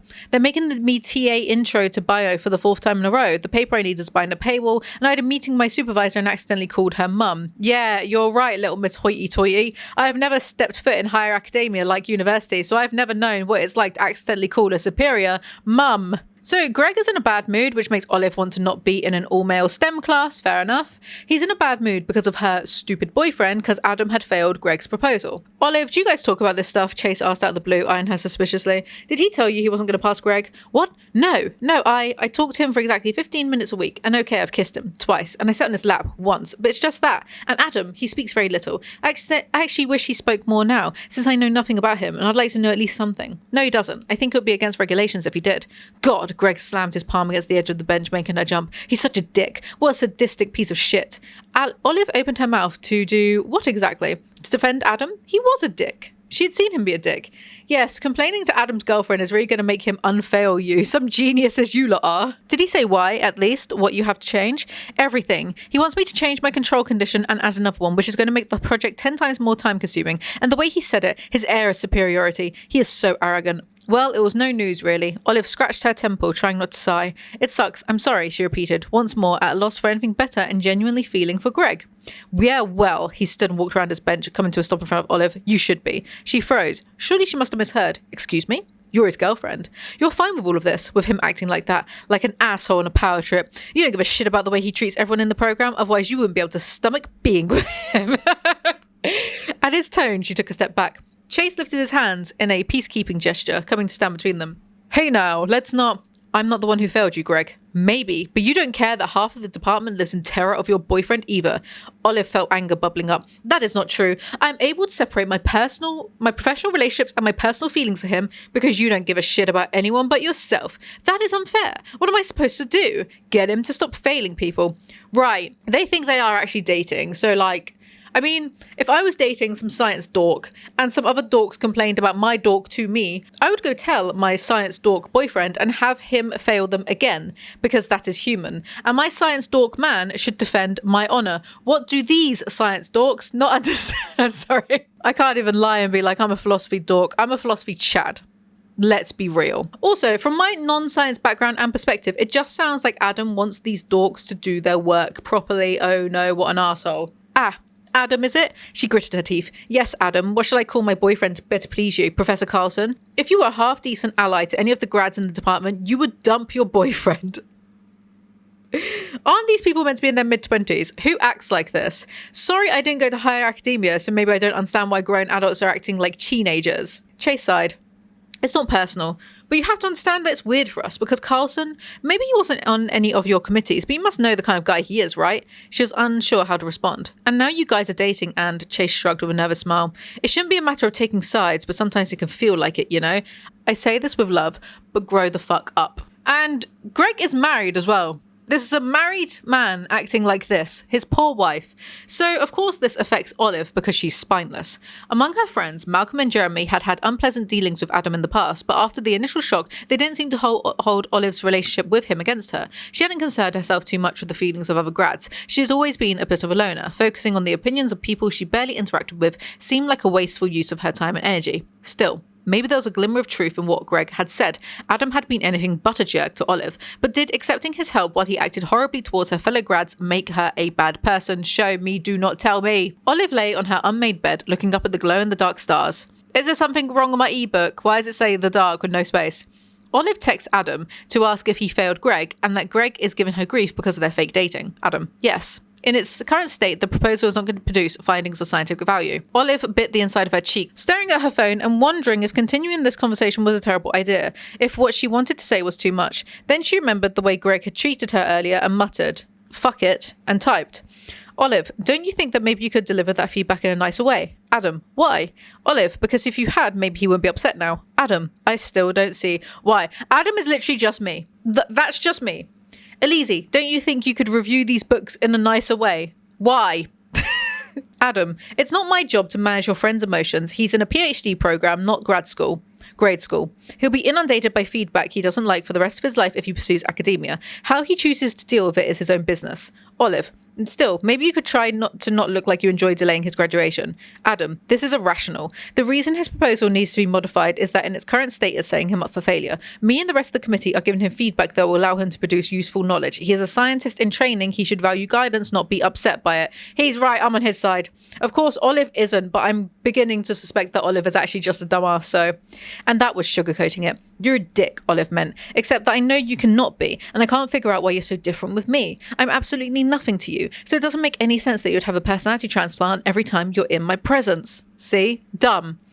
Adam, I'm doing my job, Olive, which is not to deliver feedback in a pleasant way or make the department grads feel good about themselves. My job is to form rigorous researchers who won't publish useless or harmful crap that will set back our field. Academia is cluttered with terrible science and mediocre scientists. I couldn't care less about how your friends perceive me as long as their work is up to standard. If they want to drop out when told that it's not, then so be it. Not everyone has what it takes to be a scientist, and those who don't should be weeded out. She stared at her phone, hating how unfeeling and callous he sounded. Nah, he's cooking. Shut up, Olive, you wet lettuce. She then whinges to us about, oh, my self-doubt in STEM, no. And then she texts him saying, fuck you, very mature. Now is the day of the picnic, and Adam didn't reply to her. Good. Anne tells them all to wear sunscreen, SPF 30 and 50, good for her. Parking, holy shit. Olive looked up from her perusal of the table, alarmed by the urgency in Anne's tone. What? Just, holy shit, yeah, what? Holy shit, you mentioned that already. Because, holy shit, that's so annoying. She glanced around, trying to figure out what was going on. What is... Oh, there's Malcolm. Maybe he found something to eat. Is that Carlson? Olive was already walking towards Malcolm to find something edible and skip the whole sunscreen nonsense altogether when she heard Adam's name. I hope you look 60 when you're 30 then, Olive. About the sunscreen. When she heard Adam's name, she stopped dead in her tracks. Or maybe it wasn't Adam's name, but the way Anne was saying it. What? Where? Jeremy pointed at the ultimate frisbee crowd. So American. That's him, right? Shirtless? Holy shit. Anne repeated, her vocabulary suddenly pretty limited given her 20-something years of education. Is that a 6-pack? Jeremy blinked. Might even be an 8-pack. Are those his real shoulders? Anne asked. Did he have shoulder enhancement surgery? This is irritating. You are all irritating little children. They all talk about his body and then we get zero description of it or him playing frisbee. So what is the point? They all just go, oh, he's got muscles. Show me. Don't tell me, but show me. Adam, of course, and Tom and Dr. Rodriguez and several others from pharmacology, all equally shirtless, though no, not equal at all. There was nothing really equal about Adam.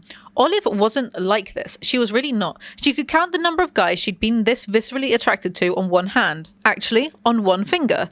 And at the moment, said guy was running towards her because Tom Benton, bless his heart, had just thrown the frisbee way too clumsily and was now in a patch of grass approximately 10 feet from Olive.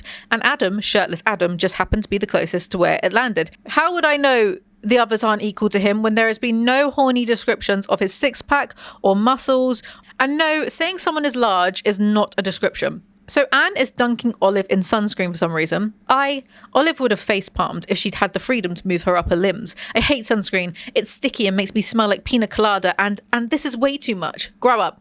Anyway, Anne has put on too much sunscreen on Olive, probably on purpose, so she gets a bunch in her hands and everyone can see where this is going. This is pathetic. Anne tells Adam to come over. In the span of a microsecond, Olive's entire brain burst into flames, then crumbled into a pile of ashes. Just like that, 100 billion neurons, 1,000 billion glial cells, and who knew how many milliliters of cerebrospinal fluid just ceased to exist. The rest of her body was not doing well either, since Olive could feel all of her organs shut down in real time. From the beginning of her acquaintance with Adam, there had been about 10 instances of Olive wishing to drop dead on the spot, and for the earth to open and swallow her whole, for a cataclysm to hit and spare her from the embarrassment of their interactions. This time, though, it felt like the end of the world might happen for real. Bit dramatic, innit? I'm like desperately trying to find a pose or position that is comfortable to me, and that's also flattering. It's not working very well for me today. How about this? You can see my knee. Do you like that? Do you like my knee? Anne tells Adam that Olive will put sunscreen on him. No, I can't, she hissed at Anne. It'll be highly inappropriate. Why? Anne blinked at her innocently. Anne 100% knows, doesn't she? Oh God, who cares? He nodded once, minutely, and turned around, the muscles in his back shifting as he threw Dr. Rodriguez the frisbee and yelled, "I'm taking 5," which Olive assumed meant they were actually doing this. Of course they were, because this was her life, and those were her poor, moronic, harebrained choices. I must be a giant whore. See that knee? Because I failed to see why something as banal as this requires so much melodrama. You will wish I'd rub sunscreen on you. Wear sunscreen. Hey, she was wearing flip-flops and he had sneakers on, and he was always tall, but right now he towered over her. It put her eyes right in front of his pecs, and nope. Adam bent his head until his shoulders were still abnormally high, but somewhat easier to reach. Oh my God, we get it. He's as big as Andre the Giant. Do I need reminding every chapter? So she applies sunscreen to him and he's a bit uptight. How much do you hate this on a scale from 1 to correlation equals causation? He surprised her by chuckling, though it still sounded strained. I don't hate it, and it's not your fault, because I know this is the worst possible thing. I get sexist here, so I've earned it. I've earned a little bit of misogyny. Oh my God, fuck off, you dumb bitch. I earned it. We're halfway through. I earned that one. No, the man does not hate the woman putting sunscreen on him and touching his muscles. Good God, shut up. She then says sorry for being rude to him over text, and right now I am contemplating why the hell I spend my life doing these bloody reviews. Thanks, and thank Anne, I guess. What do you think she'll have us do next time? He shrugged. Hold hands, feed each other strawberries. Good one. Maybe she'll up her game. Fake wedding, fake buy a house together, fake sign the mortgage paperwork. I'm just glaring reading this. I'm going to need more Botox because... Then Adam comes over and his abs do... Wait, Adam comes over? No, maybe it's Tom. Must be Tom. I think someone else comes over, some other bloke. And his abs do, quotations, for some reason, nothing for Olive. There's more crap I don't care for. She didn't even have to check to know that Anne and Jeremy and pretty much everyone else had been staring at them for the past 5 minutes. They all need to get a life. All this sunscreen fuss and now they are sitting in the shade. Go figure. Are you not in STEM? What dumb thing to say. You're in STEM and you care about pancreatic cancer. But you don't wear sunscreen. Not that the sun causes pancreatic cancer, but it does cause melanoma. Are you dumb? I think you are. Her friends, like, what is this fucking quirky thing some people have of like, oh, teehee, I don't wear sunscreen. Okay, good for you. Don't talk to me when you need to like get your moles checked. Like, people show off about it. They're like, oh yeah, I don't wear sunscreen. It's like, why? And then people in this country, because I try and make all my friends wear sunscreen every day. And then people will be like, oh, but we're in England. It's like, and? You dumb. The sun is sun big, sun powerful. UV rays for skin bad. Sunscreen help. Apply few hours. It's like that TikTok Instagram bloke who explains things to you, but like we both have like CTE. Her friends try to interrogate her about Adam and she's just whinging internally. How does that even happen? Jeremy interrupted, clearly skeptical. How does one decide to say yes to a date with Carlson before seeing him half naked anyway? You kiss him, and then next thing you know, he's saving your ass and buying you scones and calling you a smart ass in a weirdly affectionate tone, and even when he's being his moody asshole self, he doesn't seem that bad, or bad at all, and then you tell him to fuck off over the phone and possibly ruin everything. The phone melodrama is making me spit. He just asked me out, and I said yes, though it was obviously a lie. Someone with a Lancet publication and back muscles that defined would never ask someone like Olive out. I genuinely don't know what Olive looks like. She has brown hair. That's all I know about her. But if she's based on the Star Wars actress, which I think she's meant to be, then this is just rude to say, because Adam is based on Adam Driver and he's hardly Gong Yu, is he? Right, I'm gonna rest this here so I can kind of, you know, they're a bit easier for me. The day Gong Yu finally notices me, it's over for all of you. Chapter 8. There are no salt and vinegar crisps in the break room vending machine, and this is worth one giant paragraph, apparently. She has to get a Twix instead. Then Adam is there. Lights broken, as usual. Adam lifted his drink, a bottle of Coke that hilariously read Serafina. I don't get it. Adam gives her the salt and vinegar crisp because it was him who bought the last bag. Olive is doing her best to get Tom's report to him on time. Adam reminds her of the sunscreen debacle. A man would only do this if he wanted to tease a woman, FYI. He cleared his throat. Among other things. Yep, it had been other things too. A lot of things that she was not going to mention because her other things were sure to not be his other things. His other things were pretty terrible and harrowing and invasive, whilst hers is the sunscreen going in the Title IX complaint. His mouth twitched, right on the first page, non-consensual sunblock application. Oh, come on, I saved you from basal cell carcinoma, groped under SPF pretense. Their banter is miserable. Then he says this, can't stand chocolate. Huh? Somehow Olive's stupid personality makes Adam laugh. She actually managed to make him laugh, and it didn't just transform his face. It changed the entire space they were inhabiting. Olive had to convince her lungs not to stop working, to keep taking in oxygen, and her eyes not to get lost in the little lines in the corner of his eyes, the dimples in the center of his cheeks. Does she know it's legal now to fancy someone that is? Adam is 34 and Olive is 26, as we've established. Some one-starers on Goodreads have an issue with this. Good God, grow up. I already said this earlier. I think I've become a boomer, but I swear some of you children need to touch grass so badly before you end up thinking a pairing of 28 and 26 is inappropriate. They chat. Academia. Does it get better after grad school once you have tenure? No, God no. He looked so horrified by the assumption she had to laugh. Why'd you stick around then? Unclear. There was a flash of something in his eyes that Olive couldn't quite interpret, but nothing surprising about that. There was a lot about Adam Carlson she didn't know. He was an ass, but with unexpected depths. There's an element of sunk cost fallacy, probably. Hard to step away when you've invested so much time and energy, but the science makes it worth it. When it works anyway. She hummed, considering his words, and remembered the guy in the bathroom. He'd said that academia was a lot of bucks for a little bang, and one that needed a good reason to stick around. Olive wondered where he was now. Olive is so dumb. If I was her, I would also feel insecure about being the stupidest person in a STEM room. I thought you were my girlfriend. Olive smiled at him. Not quite. But since we're on the topic, why exactly don't you have one? Because it's getting harder and harder for me to figure that one out. Except maybe you just don't want one. Maybe you just want to be on your own, like everything about your behavior suggests. And here I am annoying the shit out of you. I should just pocket my chips and my candy and go back to my stupid protein samples. But for some reason, you are so comfortable to be around, and I am drawn to you, even though I don't know why. Olive is so annoying. I can't be bothered to explain why. Olive isn't sure whether to stay in academia after graduating because she can't network or public speak, grow up. Then we learn her mother died in high school when she was 15 and she didn't have a father, so she had to go to foster care until 16. Adam dug into his pockets for a few moments and held out a crumpled paper napkin. Olive stared at it, confused, until she realised that her cheeks had somehow grown wet. Doesn't happen. I've mentioned before in these how I hate the trope of not realising you're crying until your cheeks are wet. It's not real. I'm not convinced it's real. The other night, this is embarrassing, I was crying like a bitch for 3 hours straight. And then in the morning, nothing happened, by the way. I was just crying. And I'm not a crier. I abhor it. But I couldn't breathe properly. And my nose was blocked. And it was like my eyes. And it was horrible. I couldn't stop. There was none of this. Oh, I didn't realize. Bitch, I was dying. I was fighting the very first tear to not come out. And then it did. And it was just a shit show. On an unrelated note to what I just said, what the fuck is the curious case of Benjamin Button's problem? I don't want to think about it. She chuckled wetly, accepting his gross tissue and using it to blow her nose. I'm going to be sick. I don't want to think about it. They kissed twice, after all. Why not share a bit of snot? Why do romance authors all insist on being absolutely minging? You don't have to share all types of body fluid, you know, guys. Anyway, she says sorry again about being mean and is like, but you still are too harsh. And he's like, okay. She sighed. You know, when I have no more friends and everyone hates me because of this fake dating thing, I'll be super lonely and then you're going to have to hang out with me every day. I'll annoy you all the time. Is it really worth being mean to every grad in the program? Absolutely. She sighed again, this time with a smile, and let the side of her head rest on his shoulder. It might have been a bit forward, but it felt natural. Maybe because they seemed to have a knack for getting themselves in situations that required PDA of some sort. Maybe because of everything they'd been talking about. Maybe because of the hour of the night.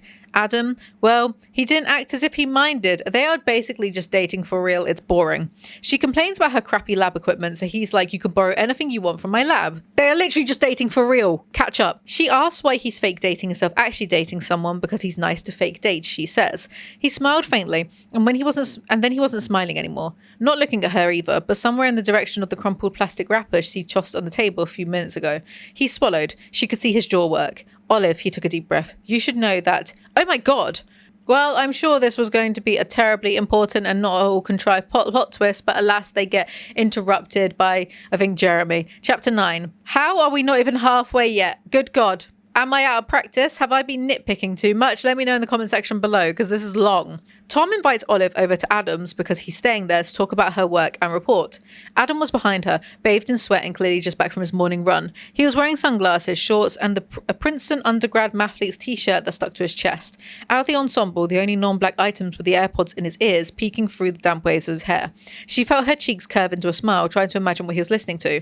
Probably Coil or Kraftwerk or Velvet Underground, a TED talk on the water-efficient landscaping, whale noises. She would have given a huge chunk of her salary in exchange for 5 minutes alone with his phone just to mess with his playlist. Add Taylor Swift, Beyonce, maybe some Ariana. Broaden his horizons. This type of egregious brand and product dropping just ages your work, by the way. And yes, I did once write about Piers Morgan shagging a Greggs vegan sausage roll, but Greggs is timeless and has been around for longer than America has been a thing. So there. She meets with Tom, and Tom gives her the Harvard grant, I don't know what it is, the Harvard thing, the thing she wanted, the placement. Then Adam gives her a ride and all that kind, and they chat. Which is interesting, don't get me wrong, but after 10 years of researching the same exact thing, I was in a rut. You mean bored? To death. I briefly considered going into industry. Olive gasped. Switching from academia to industry was considered the ultimate betrayal. I don't have a clue what that means, pal, not Scoobies. It is. Academia takes a lot from you and gives back very little. It's hard to stick around without good reason to do so. She nodded absent-mindedly, thinking that the words sounded familiar. Not just the content, but the delivery too. Not surprising, though. It was exactly what the guy in the bathroom had told her all those years ago. Academia is a lot of bucks for very little bang. What matters is whether you're... We've heard this like 5 times, haven't we? What matters is whether your reason academia... To be in academia is good enough. Suddenly, something clicked in her brain. The deep voice. I'm out of practice. My precious throat is hurting. Okay, but what's the point of giving up smoking then? If this hurts anyway, I might as well start again. The deep voice, the blurry dark hair, the crisp, precise way of talking. Could the guy in the bathroom and Adam be? No, impossible. The guy was a student, though had he explicitly said so? No, what he'd said was, this is my lab's bathroom, and then he'd been there for 6 years and he hadn't answered when she asked about his dissertation timeline, and holy shit, what a dumbass. So she's worked it out, doesn't bring it up, asks him to go out for coffee to celebrate, but then says, let's get mass flu vaccinations first. Very romantic. Except he doesn't want to because he's scared of needles. Grow up. You are a grown, like 7 foot tall man. I am such an arsehole, end of sentence, to people with phobias of needles. Like, grow up. It's just a little jabby thing that hurts for 2 seconds. Why are people crying about it? I don't get it. I genuinely don't get it. It's not pleasant, but like, get over it. At least being scared of spiders or Benjamin Button makes sense. Those things are bizarre and get like spiders, I mean, not Benjamin Button. Get up all in your business. Also, if I was scared of needles, I wouldn't be able to have this face that doesn't move. I've had like hundreds of needles in my face. I don't give a shit. Likely. Eddie, actually scratch that. You probably don't like ice cream anyway because you don't enjoy anything that's good in life. She kept on walking, pensively chewing her lower lip. Maybe the cafeteria has some raw broccoli. I don't deserve this verbal abuse on top of the flu shot. Why did he buy those crisps then? Because they go on in the latter part of this book. They go on a lot about how healthy he is, but he bought those crisps. Maybe he bought them just in case Olive came by so he could give them to her because she likes salt and vinegar. I don't think the author thought about that much. I don't deserve this verbal abuse on top of the flu shot. She beamed. You're such a trooper, even though the big bad needle is out to get you. You are a smart ass. And yet he didn't resist when she continued to pull him behind her. They continued flirting like this. It was 10 on an early September morning, the sun already shining too bright and too hot through the cotton of Olive's shirt, the sweet gum leaves still deep green and showing no signs of turning. It felt different from the past few years. This summer that didn't seem to want to end, that was stretched and full and ripe. And past the beginning of the semester. This prose, I know I've been complaining there's no prose, but when there's no prose and then suddenly there's prose, it's so out of place. Sticks out. Then they hold hands. Chapter 10. She gets a text and fusses this much. Her phone lit up. The corner of her eye darted to its screen. She was able to read the name of the sender, Adam, but not the content of the message. It was 8:42 on a Wednesday, which immediately had her worried that he might want to cancel their fake date. Maybe he thought that because he'd let Olive pick out an ice cream sandwich for him yesterday after Flucella, which she may or may not have ended up eating herself, that he didn't need to meet today. Maybe she shouldn't have forced him to sit on a bench with her and recount the marathons they had run. And possibly she had come off as annoying when she'd stolen his phone, downloaded her favourite running app, and then friended herself on it. He had seemed to be enjoying himself, but maybe he hadn't been. Yeah. I mean, this is why the book is so long. There's a lot of fussing over nothing. But I didn't mind that little bit about stealing his phone and downloading and then friending herself. I didn't mind that bit. It's sunshine and grumpy, innit? I'll only let this one exception do... Which, I don't mind that. But I live my life being people's exceptions, so of course I don't mind. I'm such a bitch.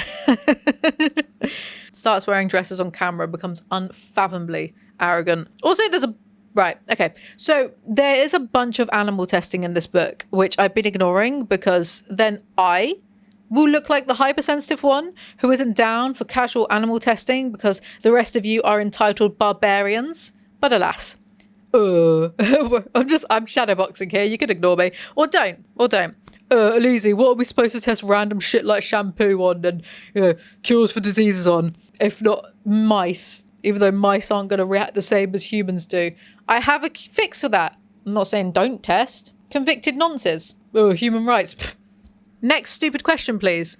What about their human rights? What about their human wrongs? Convicted, indisputable nonsense. Let's test on them. Give them a few days off their sentence in exchange for auto. I don't care. Anyway, it's Adam texting her to cry about his arm from the flu shot, and she's flirting over text. And then Anne shows up to be all, ugh, you're so in love. And Oliver's all, I'm so not in love. And we are 170 pages through this damn book. But I'm not gone. Oliver's starting to panic.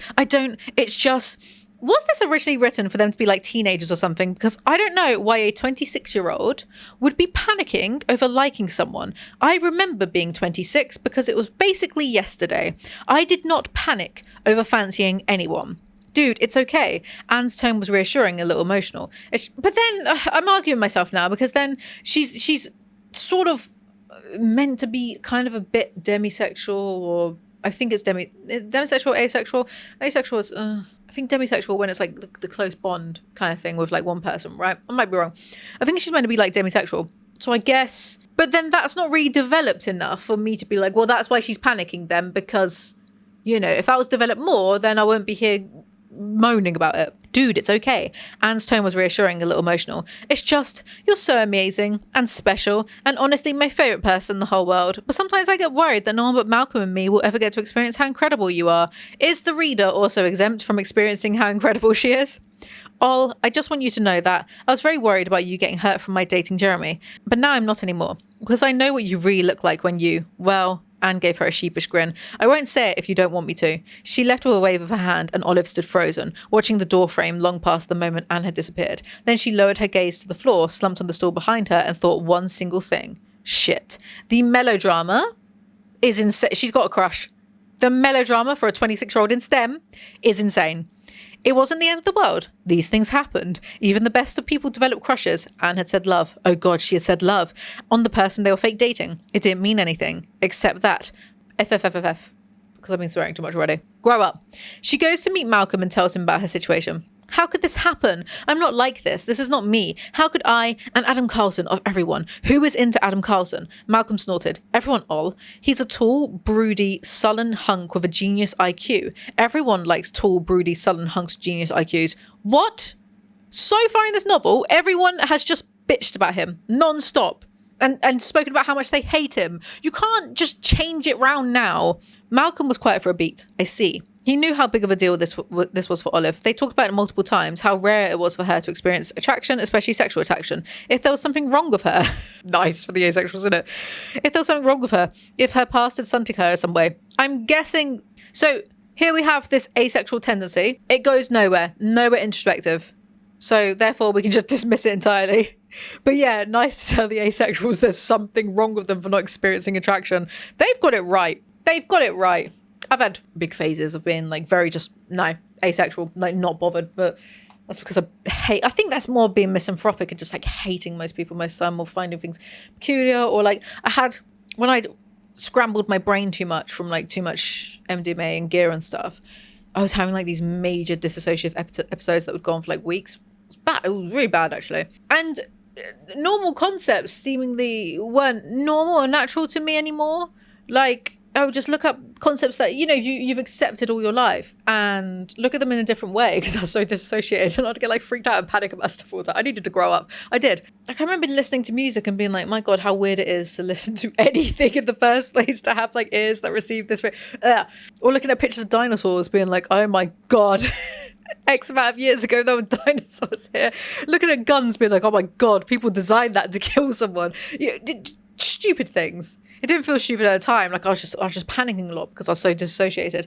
And then like sex was one of those things where I would just think about like the idea of like being that kind of animalistic with someone. It's just like your bits rubbing against someone else's bits until like, you know, one of you or both of you hopefully get off. And it's like a bit grim, and also like people are kind of gross. Can't imagine it. So like because of that, I would go through like because of the dissociation, I'd go through like quite a lot of asexual, like proper long time asexual episodes.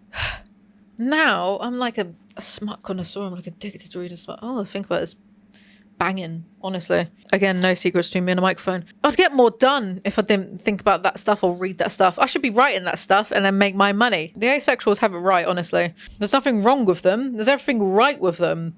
It's all a massive waste of time. Shagging and thinking about shagging and all that.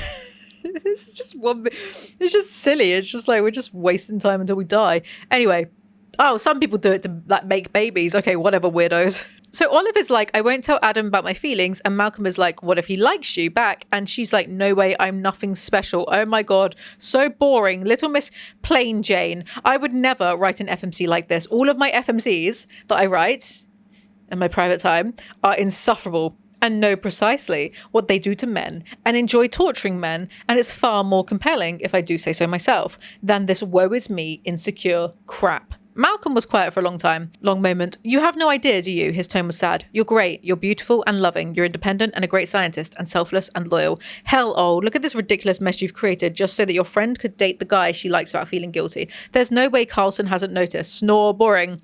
He smiled reassuringly, even though Olive felt anything but reassured. Listen, I know it's scary, but this is not necessarily a bad thing. One single tear was making its way down Olive's cheek. It was the way that I was sneering when I read this.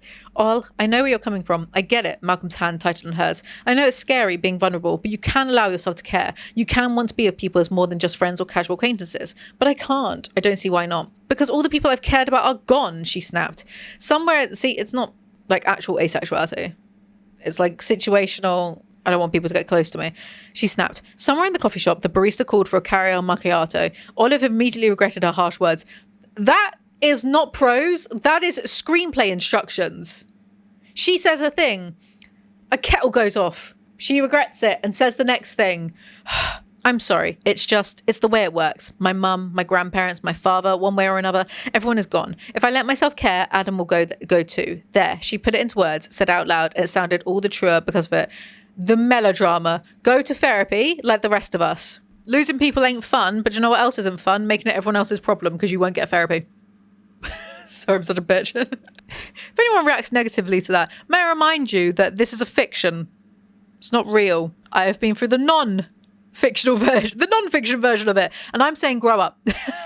Malcolm exhaled. Oh, he was one of the few people to whom Olive had opened up about her fears, the constant feeling of not belonging, the never-ending suspicions that since so much of her life has been spent alone, then it would end the same way, that she'd never be worthy of someone caring for her. Imagine if we had seen one of these conversations, but don't be silly, that would require working. Anyway, this then turns into a rom-com movie because how would that conversation even work? How would I phrase it? What are the right words? Actually, you should probably, do I tell him that I'm into him? That I think about him all the time? That I have a huge crush on him? That Olive, in the end, what tipped her off was not Malcolm's words or his panicked expressions or the fact that he was clearly looking at a spot somewhere above her shoulders. In the end, Anne chose that exact moment to text her, which drew Olive's eyes to the numbers on the screen. 10 a.m. It was 10 on a Wednesday morning, and Olive was currently sitting in the campus Starbucks, the very same Starbucks where she had spent her Wednesday mornings for the past few weeks. She whirled around, and she wasn't even surprised to see Adam standing behind her, close enough that unless both his eardrums had ruptured since the last time they'd spoken, he must have heard every single word that came out of Olive's mouth. Rom-com movie logic. Chapter 11. Adam had heard what she said. Adam couldn't know. He simply couldn't. He'd think that Olive had kissed him on purpose, that she'd masterminded this whole fiasco, that she'd manipulated him into this situation. I don't think anything about Olive screams master manipulator. He'd feel compelled to break up with her well before he could reap any benefits from their arrangement, and he would hate her. The prospect was terrifying, so she said the one thing she could think of, that wasn't about you. What a load of shit. Adam is like, yeah, I know, isn't even surprised. It was as though it had never occurred to him that Olive might have been interested in him. It made her want to cry. Ugh. So Adam is being kind, and then someone called Dr. Rodriguez, there was literally mentioned like 10 times, comes along. During Olive's first year of grad school, Dr. Rodriguez had been her pre-assigned graduate advisory committee, an admittedly odd choice given his relative lack of relevance to her research. And yet Olive had mostly pleasant memories of her interactions with him. When she stammered her way through her committee meetings, he'd always been the first to smile at her, and once he'd even complimented her Star Wars t-shirt and then proceeded to hum the Darth Vader theme under his breath every time Dr. Moss would start one of her rants against Olive's methods. I'm leaving, I've had enough. Rodriguez and Adam are friends. Dr. Rodriguez, Holden, God, Holden. She was never going to get used to the fact that professors were real people and had first names. Are you 5? So Holden Rodriguez, sits down and starts yapping full speed about his and Adam's friendship. Holden is gay. Olive looked at him and then a realization dawned on her. Holden was Adam's and his person. Except Adam and Holden have known each other since they were like 5 years old. So you might want to calm down. So Holden got dumped by a boyfriend before prom, and Adam went on a fake date to prom with him to make the boyfriend jealous. So Olive thinks, oh, I'm not his first fake relationship then. And I'm sure this is going to be used as a point of, see, he's just faking and doesn't like me. But like, that was his best friend of years. You're just a random girl he's doing all of this for, logically. Oh, why am I bothering? She wasn't sure why now, in this moment, but the possible ramifications of their arrangement in Adam's life had hit her in full for the first time. They'd agreed to fake date because they both had something to gain from it, but it occurred to her that Adam also had significantly more to lose. Of all the people she loved, Olive was only lying to one, Anne, and that was absolutely unavoidable. She could not care less about the other students' opinions. Adam, though, he was lying on a daily basis to his colleagues and his friends. His grads interacted with him every day, believing he was dating one of their peers. Did they think him lecherous? Had his relationship with Olive changed their opinion of him? And what about the other faculty members in the department or in adjacent programs? Just because dating a grad student was allowed didn't mean it wasn't frowned upon. And what if Adam met or had already met someone he actually liked? When they struck their deal, he said he wasn't going to date, but that had been weeks ago.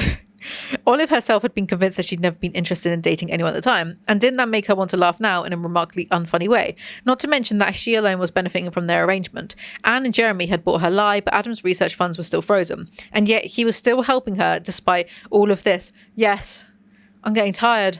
A man would not do any of this unless he liked you. She reaffirms that they are friends and something passes through his face a little sad, and she says, yes, and I say you're a giant idiot. Why did I give up smoking? I'm so enraged. This is so annoying.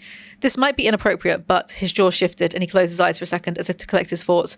Olive, you're extraordinary, and I cannot imagine that if you told Jeremy how you feel, he wouldn't. He trailed off and then nodded, a punctuation of sorts. So, he thinks she's still in love with that guy, Jeremy. She doesn't correct him and she leaves trying not to cry. Chapter 12. Adam has gone somewhere, dunno. Anne wants to get an academic job and become a professor to create a good environment for women. Listen, I get it. We need more women in STEM, but Olive is an idiot. So you're not giving me a great impression of women in STEM. It's a joke, chill. And also don't worry, because these men in STEM seem very childish as well, all of them except for Adam. So she's miserable because Adam isn't around. She misses him. She's like, oh no, he couldn't possibly ever like me. On Sunday, when her phone pinged while she was running at the gym, Adam's name popped up at the top of the screen. She immediately jumped to read it, except that there wasn't much to read, just the image of a huge drink in a plastic cup topped with what looked like a muffin. The bottom of the image proudly stated pumpkin pie frappuccino, and below that, Adam's text. Adam, think I can smuggle this on the plane? She didn't need to be told that she was grinning at her phone like an idiot. Olive, well, TSA is notoriously incompetent, though maybe not that incompetent. Adam, too bad. Wish you were here then. Yes, he couldn't possibly like her. Women in STEM. Joking. So Holden and Olive are in the lab together. Holden ignored her question and casually leaned against the wall. How bad is it? Bad? Adam being gone. Hell, even I missed the little shit. He chuckled. How are you holding up? Oh, she took her hands out of her pockets, crossed her arms above her chest, and changed her mind and dropped them woodenly by her sides. Yep, perfect. Acting natural. Fine. Good. Busy. Holden looked genuinely relieved. Great. Have you guys been talking on the phone? Isn't bro also like 34, 35? Why is he asking that? No, of course not. Talking on the phone is the hardest, most stressful thing in the world, and I can't do it with the nice lady who schedules my dental cleanings, let alone with Adam Carlson. Oh my god, you useless millennial, grow up. Holden is literally yapping about how much less grumpy Adam has been since getting with Olive. Get a life. Holden nodded. Yep, I'm so glad he finally scrounged up the courage to ask you out. He's been going on and on about this amazing girl for years, but he was so concerned about being in the same department, and you know how he is. He shrugged and waved his hand. I'm glad he finally managed to pull his head out of his ass. Olive's brain stuttered. Her neurons went sluggish and cold, and it took her several seconds to process that Adam had been wanting to ask her out for years. She couldn't wrap her head around it because it was not possible. I'm bored to tears. I want to skip ahead to the sex scene in chapter like 16 or something, according to the Goodread reviewers. So Olive then just naturally assumes that Adam actually just fancies someone else in their department. Then Holden is like, watch out for Tom. Right. There's now something about how her abstract she submitted has been selected to be part of a panel with faculty. I don't know. But the graduate students never get asked for this. So, like, she's special, I guess. She's that special. She's a good scientist. Then Olive freaks out and cries to Dr. Aslan about how she doesn't want to give the talk, even though other students literally never get asked to do this. Of course you are. You're a good public speaker. I'm not. I stammer. I blush. I meander a lot, especially in front of large crowds. And Olive, Dr. Aslan interrupted her with a stern tone. What am I always to tell you? Don't misplace the multi-channel pipette. The other thing. She sighed. Carry yourself with the confidence of a mediocre white man. This is such TV show dialogue. In fact, I did see an article not too long ago complaining about how many books are now written as though they are screenplays for TV shows, and I can see it completely. Anyway, she freaks out more, and Dr. Aslan says she will help her, and then her friends are like, yeah, you'll be fine, but the conference is in 2 weeks, and her friends already have hotel rooms with others, so Olive will have to room alone, but Anne says get a hotel room with Dr. Carlson. Hotel room, only one bed. For God's sake. This book made someone a millionaire, assumedly, and it's just tropes from AO3. I could spit. You're not mad, right? Yes, no, maybe a little. No, it's not your fault. She hugged Malcolm back when he leaned into her, reassuring. Use your big words. Use your big girl words, Olive. Then she goes and sits on the floor in the toilet, like, quotes, trying to pretend this wasn't her life, which we've heard this like 20 times as well. Oh, boo-hoo. You got invited to do something other students don't get the honour of doing because you're some type of pancreatic cancer wunderkind. Grow up. Chapter 13, Hypothesis. Approximately 2 out of 3 fake dating situations will eventually involve room sharing. 50% of the room sharing situations will be further complicated by the presence of only one bed. Told ya, go away. So, Airbnbs are either too expensive or too weird, and Adam is there. I literally said here, this book is being made into a film, but no Adam Driver, he's not playing Adam, so honestly, what's even the point? Like, Ali Hazelwood could have made her own life a fan fiction, but no. If I wrote a fan fiction with Gong Yu and it got made into a film, then I'm getting Gong Yu to play his character, and then he'll fall in love with me naturally. All of you grow up. Who am I fighting? Why am I fighting everyone? I wouldn't fight Gong. Me and Gong would be like that. I wouldn't fight him. And unless he was into that. Shut up. Shut up. Shut up. So annoying. I'm so annoying. And another thing. Do you think these books... Here's a wild take. Not really. I agree with all my points. Do you think these books actually count as reading? Because they are so frictionless on purpose, so you can blast through them easily and think it counts as reading, which I'm not sure it does. I think it counts as reading in the same way reading a takeaway menu counts as reading. Yes, I'm elitist because everyone is becoming borderline illiterate, and this is not the answer to that. These books feel like I'm reading a TV show screenplay, which is the point, the cynic in me says. Maybe not Ali Hazelwood, but because this was originally AO3 fan fiction, so I'm sure she never dreamt that this would get tried pubbed, you know? But I'm very much convinced that people who write this way and this type of like mainstream romance writing, whatever, are writing this way kind of deliberately in the hopes of getting a TV show or a movie, and that's why there's no prose. So you could just easily transfer it or translate it to screen. That's my low stakes conspiracy theory. Anyway, Adam was standing in front of her, the late afternoon sunlight haloing his hair and shoulders, fingers closed around an iPad as he looked down at her with a somber expression. It had been less than a week since she'd last seen him. 6 days to be precise. Oh, fuck. I caught it. So done after this, by the way, because like the fan is going in my throat and making my throat really dry, and this is just a lot. Me complaining about people in STEM, people in YouTube. Oh no, my throat's dry. I can't do more work. It had been less than a week since she'd last seen him, 6 days to be precise, which was just a handful of hours and minutes. Nothing, considering that she'd barely known him a month. Why is she so mad about him when she's barely known him a month? She hadn't forgotten his voice or his height. Oh, believe me, none of us can forget his height. Oh, she should have probably prepared something to say, but she hadn't expected to see him until Wednesday. If she had, she maybe wouldn't have been wearing her oldest leggings and most tattered t-shirt, and her hair wouldn't have been a mess. Not that she was under any illusion that Adam would have noticed her if she'd been wearing a swimsuit or a gala dress, but still. Again, this makes no sense because, like, Adam chapter tells us that she's got, like, this really nice toned body, so what do you fucking mean? I think he would notice if your nice toned body was in a swimsuit. Shut up. But still, do you want to sit? She leaned forward to gather her phone and notebook, making room on the other side of the small table. It was only when he hesitated before taking a seat that it occurred to her that maybe he had no intention of staying and that now he might feel forced to do so. Oh my God, he's a big boy. He can say no. Oh my God. He folded himself into the chair gracefully like a big cat. Great job, Olive, who doesn't love a needy person who hounds them for attention. These self-esteem issues are genuinely outrageous. Is this what, like, the normies find relatable or something? Like, go to therapy, get help. Because, like, a bloke sourcing external validation is not going to solve these self-esteem issues, dude. And then he smiled, and suddenly there were grooves around his mouth and dimples in his cheeks. And his face was completely altered by them. Don't we know that already? At the air, the table thinned. The air at the table thinned. Olive couldn't quite breathe. You know there's a middle ground between living off brownies and exclusively eating broccoli. She grinned. For no other reason than Adam was here with her and he was smiling. This is annoying. You are annoying. Next I say, oh my God. Ugh. Oh, yeah, She rubbed her cheek with her hand, ordering herself not to feel self-conscious about her looks, just like she'd always made a point not to. It would be an equally stupid idea to wonder what the woman Holden mentioned the other day looked like. Probably stunning, probably feminine, with curves, someone who actually needed to wear a bra, someone who was not half covered in freckles, who had mastered the art of applying liquid eyeliner without making a mess of herself. You are so irritating. People nowadays like freckles. You get makeup to put freckles on. Freckles are in fashion. Liquid eyeliner isn't hard. Clean girl makeup is a precursor to fascism and purity culture. Cottagecore fascism. If you have to ask why, then you just don't get it. I'm not explaining it. I'm just going to say something crazy and not explain it. But also, oh wait, Olive doesn't wear makeup because she's she doesn't wear makeup at all. Like, it's referenced once that she has like mascara and that's it, because she's not like the other women who are all sluts, I guess.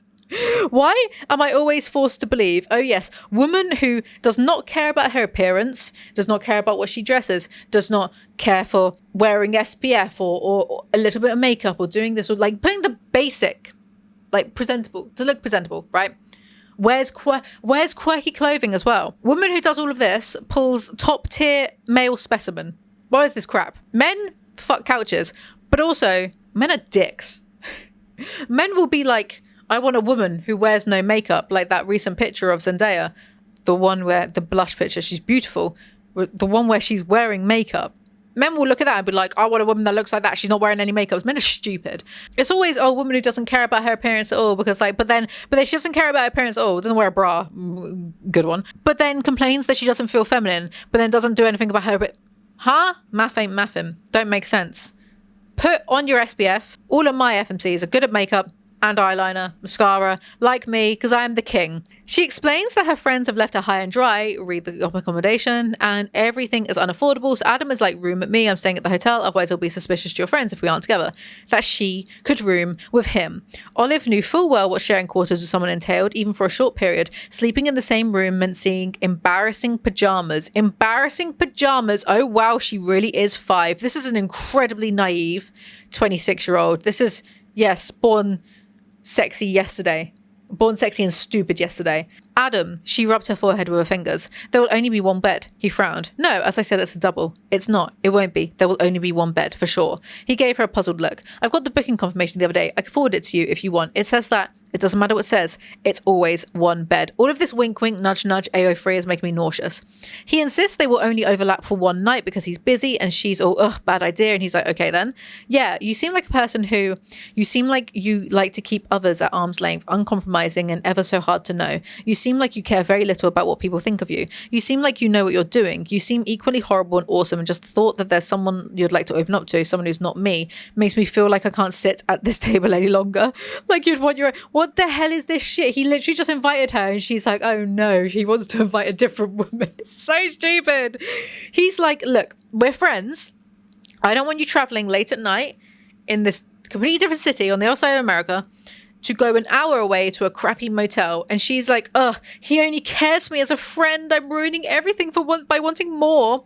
She tells Adam about her faculty talk thingy, and he tells her about his advisor who was brutal, and she's all, lol, sounds like you. And he's like, no, I'm not him. And he gets funny with her. It's hard, mentoring. No one teaches you how to do it. We're trained to become scientists, but as professors, we're also in charge of making sure that the students learn to produce rigorous science. I hold my grads accountable, and I set high standards for them. They're scared of me, and that's fine. The stakes are high, and if being scared means they're taking their training seriously, then I'm okay with it. She tilted her head. What do you mean? My job is to make sure that my adult graduate students don't become mediocre scientists. That means I'm the one tasked with demanding they rerun their experiments or adjust their hypotheses. It comes with the territory. Olive had never been a people pleaser, but Adam's attitude towards other people's perception of him was so cavalier it was almost fascinating. Do you not really care? She asked curiously, that your grads might dislike you as a person? He literally said the same thing like 6 chapters ago. Anyway, he's then like, let me look at your slides for your talk. Is this not the conflict of interest that they were trying to avoid? He's not her advisor, but still, clearly preferential treatment in it. Not that I give the slightest fuck about some bozo giving another bozo feedback. It doesn't list high on my idea of stakes. She asked him to come to her talk and he says yes and buys her a pumpkin latte or whatnot. No, of course, this guy is not into you. My throat hurts. So it's going to be too hot tomorrow to film. So the rest of this is going to be audio with video game footage. I hope you don't mind. I'm very sorry. You'll see my beautiful face in the next video. Oh, it's such a good thing that I decided to not film today because it's like 35 degrees or something. And I've got this matcha latte. I feel so American with it because I have like Oatly cold foam on top, and that's something I only ever see Americans getting, like a cold foam. It's got like matcha, blueberry, there's some sort of lion's mane powder in it as well. So anyway, let's get on with it. Chapter 14. There are 2 double beds in the hotel room. Boring. Olive's usual conference outfit was black jeans and her least frayed cardigan, but a few days ago, Anne had mentioned that the ensemble might be too casual for a talk. After sighing for hours, Olive had decided to bring the black wrap dress she'd brought on sale before interviewing for grad school and black pumps borrowed from Anne's sister. It seemed like a good idea at the time, but as soon as she slipped into the bathroom to put on the dress, she realised that it must have shrunk the last time she washed it. It didn't quite hit her knees anymore, not by a couple of inches. I googled this and like this wrap dress thing, and a bunch of ladies in sexy dresses came up, so like, is she trying to look sexy on purpose? I have no idea. Little Miss Plain Jane puts on some mascara from the dollar store, and that's all. Just mascara. And when Adam comes in, he gawps at her. Anyway, thanks again for helping me figure it out and for answering the 139 questions I asked. Thank you for taking less than 10 minutes to reply to my emails every time, even when it was 5:30 a.m. and you misspelled consensus, which is unusual of you and makes me suspect that maybe you were still half asleep, and for letting me crash with you. Oblivious woman. Anyway, Adam is the keynote speaker of the event. I think he's the keynote speaker in it. I don't know. Olive makes a big deal about it. I think Ross in Friends, this is all I know about keynote speakers. I think Ross in Friends was a keynote speaker of the paleontology event when they went on holiday in Friends in the later seasons when Joey and Rachel got together. Am I right or wrong? To be fair, it was on her. The name of the keynote speaker was likely printed in font size 300 in the programme and all the promotional material, not to mention the conference app and the emails. Olive must have had her head very much up her butt to fail to notice. I can believe that. So he can't make it to her talk because he's doing his own talk. She does her talk. It goes fine. We don't have to hear it or sit through it, thankfully. Tom is there and he looks bored. After the talk, he's being very weird, clearly jealous of Adam for some reason. Then he grabs her. This is an empty room, by the way, after she did her talk where anyone could walk in. And then he tries to forcibly kiss her. Why was he smiling? Why was that oily, hateful expression on his face? Why was he looking at her like a pretty girl like you should know the score by now? He looked at her from head to toe and the lewd gleam in his eyes made her feel disgusting. Don't lie to me and say you didn't pick out a dress that was short for my benefit. Nice legs, by the way. I can see why Adam's wasting his time with you. What are you... Olive, he sighed, putting his hands in his pockets. He should have looked non-threatening, lounging like that. But he felt anything but. You don't think I accepted you into my lab because you are good, do you? Slack George, she took one more step back. One of her heels almost caught in the carpet and she had to hold onto the table to avoid falling. A girl like you, who figured out so early in her academic career that fucking well-known successful scholars is how to get ahead. He was still smiling. The same smile Olive had once thought kind, reassuring. You fucked Adam, didn't you? We both know you're gonna fuck me for the same reasons. Right, it's better be a serious moment. And I have to tell you guys, when I read this, I laughed. And I know I shouldn't. I know that's wrong of me, but it's just so random and it's so cartoonish that I couldn't help but laugh. I can't take it seriously. Tom is under the impression that she's using Adam to get to him so she can use his lab. Oh, please. You're telling me you thought your pitiful abstract was selected for a talk because of its quality and scientific importance? He made a disbelieving face. Someone here has a very high opinion of herself, considering that her research is useless and derivative and that she can barely put 2 words together without stuttering like an idiot. No, you think it's not true that scientists in the field want to impress the great Adam Carlson enough to kiss the ass of whoever he's screwing at the moment? I certainly did when I told his very mediocre girlfriend that she could come to work for me. But maybe you're right, he said, all mocking affability. Maybe you know STEM academia better than I do. I'm going to tell Adam about this. I'm going to, by all means, Tom widened his arms. Go ahead, be my guest. Do you need to borrow my phone? Bit much, innit, mate? Then he's like, who's Adam going to believe, me or you? I don't think, considering everything we've seen in this story so far, Olive should even second guess Adam for a second. But she's dumb, so alas. Some bitch he's been screwing for about 2 weeks, or someone who's been a close friend for years, someone who helped him get the most important grant of his career, someone who had his back since he was younger than you are, someone who's actually a good scientist. She spun around, shaking with rage, literally shaking right now. Why are you doing this? Because I can. That's some Fallout fucking 4 logic. Why are you replacing people with robots? You would understand even if I told you. Tom shrugged again. Because as advantageous as my collaboration with Adam has been, sometimes it's a bit annoying how he needs to be the best at everything, and I like the idea of taking away something from him once for once. Because you are very pretty, and I look forward to spending more time with you next year. Who would have guessed that Adam had such good taste? I said I felt bad for laughing here, but I don't. I digress. I feel bad for laughing because Ali Hazelwood is in STEM. There definitely will be people like this. There definitely are men like this everywhere, but this is so out of nowhere and Aggie and OTT, it's so cartoon, like he should have a long mustache that he should be twirling. Do you know what I mean? He should be wearing a monocle or something. It's killing me. Anyway, he's like, you will come work me at my lab or I'll steal all your protocols because you sent me all the info in your email.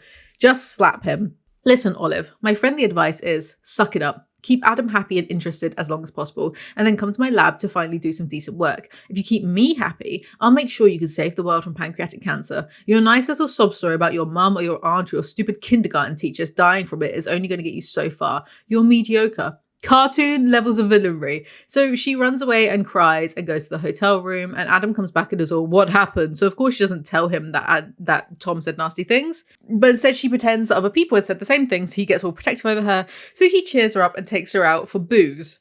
Chapter 15. So they go out. Adam rolled his eyes and pulled Olive outside. She had to hurry to keep up with him, not because he was walking particularly fast, but because his legs were so long, one of his strides was worth about 3 of hers. No!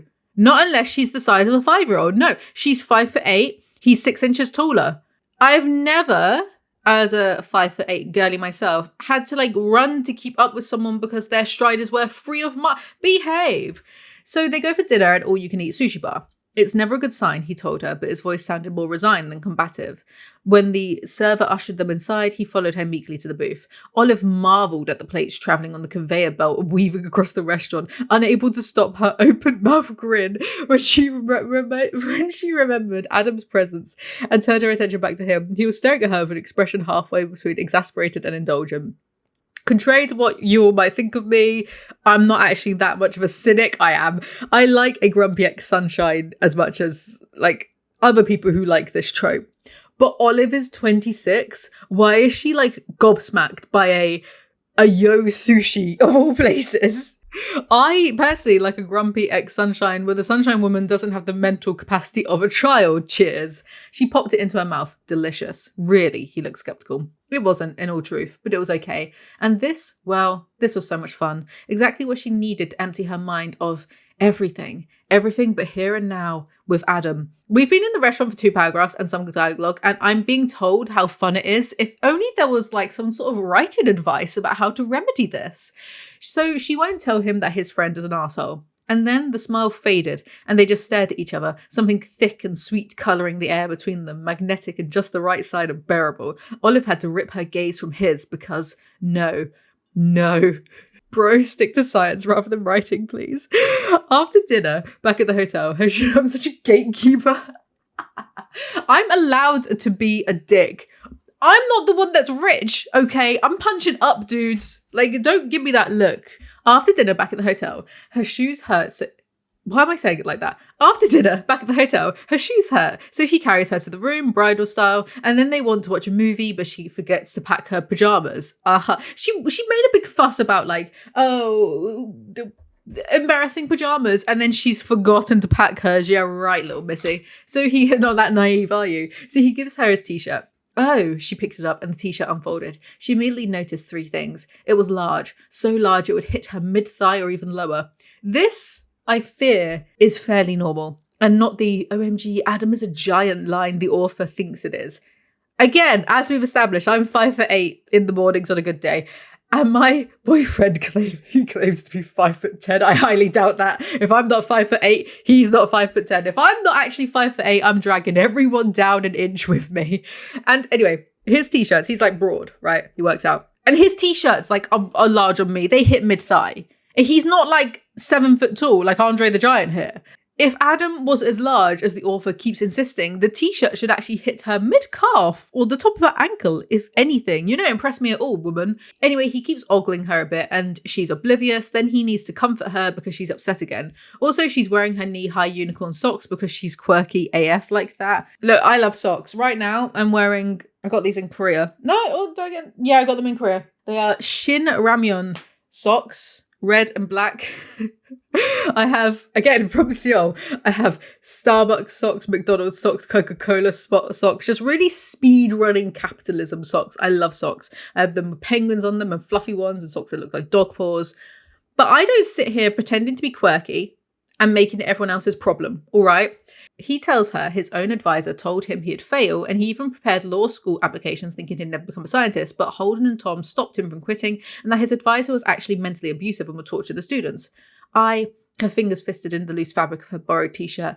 Adam, I'm so sorry I ever compared you to him. I didn't mean to. It's okay, he smiled at her, tight but reassuring. It was not okay. Yes, Adam could be direct, painfully so. Stubborn and blunt and uncompromising. Not always kind, but never devious or malicious. Quite the opposite. He was honest to a fault and required from others the same discipline he clearly imposed on himself. As much as his grads complained about the harsh feedback or the long hours of work they were asked to put in the lab, they all recognised that he was a hands-on mentor without being a micromanager. Most of them graduated with several publications and moved on to excellent academic jobs. You didn't know. Still she bit her lip, feeling guilty, feeling defeated. He is a big boy. We know that because we keep being told how much of a big boy he is. He's heard worse. Grow up. Stop being pathetic. Anyway, he says Olive isn't mediocre and that he wishes she could see herself the way he sees her.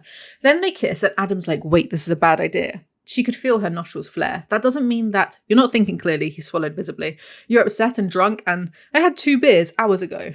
You're a grad student currently depending on me for a place to stay, and even if not, the power I have over you could easily turn this into a coercive dynamic that Olive laughed. I'm not feeling coerced. You're in love with someone else. The only props I will give is that AO3 girlies understand at least mentioning this type of stuff. Olive insists that she wants this and then is like, maybe I'm not attractive enough to you, but then she feels how hard he is.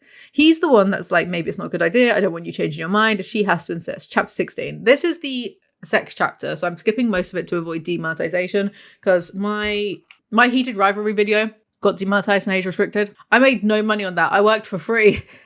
I've made like genuinely dead ass, like I think £35 on that video because what? Because it was 2 dudes going at it. Like, oh, there's never usually a problem whenever it's like Colleen Hoover or Penelope Douglas writing nonsense, but sure, 2 dudes going at it. Like, YouTube, I'm just going to throw this out there, was being homophobic. Anyway, there's more details about this chapter and scene on Goodreads. If you guys are interested, go look and see what the 1-star reviews are saying on Goodreads, specifically about this scene. So he's very enthusiastic and giving. And again, the thing I have to say about AO3 girlies is they understand informed, enthusiastic consent in the same way that Coho and Penelope Douglas do not. So props for that. I don't think like people were kicking off about the sex scene. I don't think it's like that bad. I mean, I've read worse. There's silly lines here and there, sure, but I've read a lot worse. Also, I read AO3. There's a lot of smut on AO3. So, like, I think I'm just quite desensitized. But I've read worse. The scene, this chapter, for me, it's quite funny when you remember that this is about Adam Driver, though. Like, clearly, Adam Carlson is way more Adam Driver than Olive is meant to be the other Star Wars girl. I don't know. I've not seen Star Wars. This is just a guess of mine. Please ignore the fact that I've been furiously writing Squid Game parody. Yaoi called Ground and Pound though. He could fit her entire breast in his mouth, all of it. Okay, snake man, dislocate your jaw much. We don't have to. I want to. I said I did. His throat bobbed. It doesn't matter what you said. You can always change your mind. See, Colleen Hoover could never write a sentence like that. There is some nonsense about him being so large that his finger can't fit properly. And, you know, so some people are calling this like infantilizing, but I think it's less about her specifically being so small and more about him being Andre the Giant in every chapter, but it's still stupid. Anyway, she's tense. Like, the thing not fitting properly and then, you know, having to like work her and this kind of thing. It's very AO3 because that's how like a lot of AO3 smut is written. Anyway, she's tense and admits she's only ever had sex a few times, and Adam is like, oh no, we can't do this then, you're basically a virgin. Olive, he said, inching back, if for any reason sex is something that you're not comfortable with or that you would rather not have outside of a relationship, then no, it's nothing like that.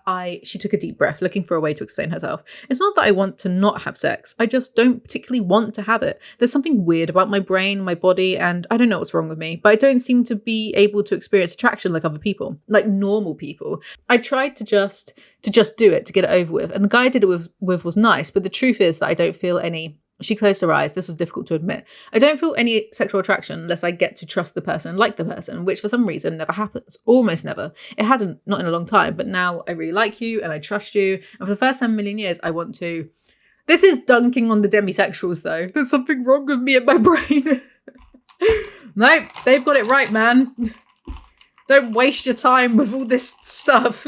Also, in the bonus chapter that I'm not bothering to get into, Adam's perspective on this is he's basically the same. Like, he doesn't bother shagging about either. She was still wearing her stupid knee socks, and God, Adam was probably thinking that she was the most lamest lay he'd ever. Can I screw you? She's such a manic. Like, it was at this point in the script that I realized, oh, she's a manic pixie dream girl. I didn't realize it earlier because I was being stupid. That's why I'm not in STEM. Adam is like a bit of a dom daddy, but Ali Hazelwood is way too much of a coward to actually say it though. Chapter 17, he gets her a glass of water. He does aftercare, which that also doesn't happen outside of AO3, mind you. There's a bunch of banter about her feet and socks because all authors except for me are utter perverts with foot fetishes. There's an act, and I'm being light around this section because, you know, demonetization, but Adam does something. You can look on Goodreads to see what. And the thing that he does, how can I say this in a nice way? So they hadn't. Oh my God, I'm gonna get demonetized. Dudes, I have a Ko-fi. I have a Ko-fi. I've worked for ice cream. I've worked for too long on this video to not get paid for it. But anyway, I'm just gonna go ahead and say it. They hadn't used protection and they've already, you know, done the deed. So he then decides to clean her up by performing an act on her. Right? And people on Goodreads were being like, but I saw people not on Goodreads, but just like complaining in like on Reddit or whatever, being like, oh, it's going to give her a UTI. So I Googled it. Oh, like, can you get a UTI from someone doing that? And I don't think you can. Like, no more than you can get a UTI normally, because it's just, you know, bacteria going inside the urethra. Like, a lot of things can give you a UTI, basically. But whatever. The act of a man doing that to a woman, cleaning her up, use your imaginations or don't, is a very AO3 thing as well.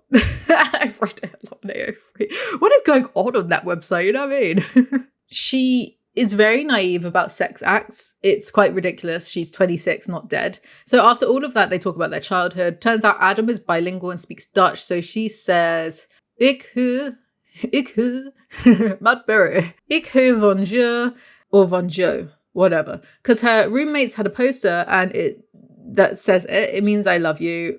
She knows it means I love you. So she decides to say it. It's a bit daft because she's just saying, oh, that's the only sentence that I know. Anyway, she misses snow and he's like, there will be snow in Boston when she's meant to be going to go to Tom's lab. And then he reveals he might move to Boston too to go to Harvard. What a coincidence. And then she starts calling herself stupid about this. I've no clue. I lost track. She uses any situation to make it into like how dumb she is. And I've given up with her and her boring insecurities. Chapter 18. So she's woken up by 143 messages from Anne. This is all from Anne. OMG, OMG, OMG, OMG, OMG. Where the hell are you? Olive Louise Smith. Lol, joke, I know you don't have a middle name. But if you did, it'll be Louise. Fight me, you know I'm right. Where are you? You're missing so much. You're missing so... Where the hell is your room? I'm coming to you. We need to talk about this in person. Are you dead? You better be. It's the only way I'll forgive you for missing this. This is real life or just fantasy. All. I bet people, like on the 5-star reviews, love this character, but I'm a hater to my core. She is so irritating. Adam has already left. When she stepped out of the bathroom, someone was about to tear down the door. She opened it to find Anne and Malcolm, who hugged her and started talking so loudly and rapidly, she could barely make out the words, though she did catch the terms paradigm-shifting, life-altering, and watershed moment in history. All of this, by the way, is because Malcolm finally slept with Holden Rodriguez. These are scientists in their mid-20s. And again, side note, I've been seeing so many PhD students talk about how inappropriate Olive and Adam are, even if he's not her advisor. So I assume the same goes for this moment too. But again, I can't lie. I'm not going to pretend to care about people who are 26 shagging their teachers who are in the same age bracket, you know, like 26 to 34, or that's the same age bracket. If that makes me controversial, so be. I don't care. I've got more important things to care about. Like, people are dying, Kim, you know what I mean? Malcolm heard from Holden. Adam's frozen Stanford funds were released, and now it's September 29th. Oh my god, don't care. Then Adam texts her to invite her for dinner. It was almost 2 p.m. Olive felt as though her bones weighed twice as much as the day before. She took a deep breath, straightened her shoulders, and began typing her reply to Adam. She knew what she had to do. She knocked on his door at 5 sharp, and he answered just a few seconds later, still dressed in slacks and a button-down that must have been his interview attire, and smiling at her. Not one of those half-baked things she'd gotten used to, but a real, true smile, with dimples and crinkles around his eyes and genuine happiness to see her. It shattered her heart into a million pieces before he even spoke. Is she going to do something unfathomably melodramatic and stupid? Yes. Olive. She still hadn't figured it out. The way he said her name was so unique. There was something packed behind it, something that didn't quite make it to the surface, a sense of possibilities, of depth. It's a 2-syllable name, I highly doubt it. Then they start gossiping about Holden and Malcolm. Did he tell you? He hasn't shut up about it, he rolled his eyes. Did you know that Holden is secretly 12? She laughed. So is Malcolm. He dates a lot, and he's usually good at managing expectations. But this thing with Holden, I had a sandwich for lunch and he randomly volunteered that Holden is allergic to peanuts. It wasn't even PB&J. He's not allergic, he just fakes it because he doesn't like nuts. He massaged his temples. This morning I woke up to a haiku about Malcolm's elbows. Holden had texted it at 3 a.m. Again, like, well, Holden's a scientist in his mid-30s. Adam says she should file a complaint about the people who made her cry, but Olive is spineless to protect Adam, so she drops it. Bear with me, think about it.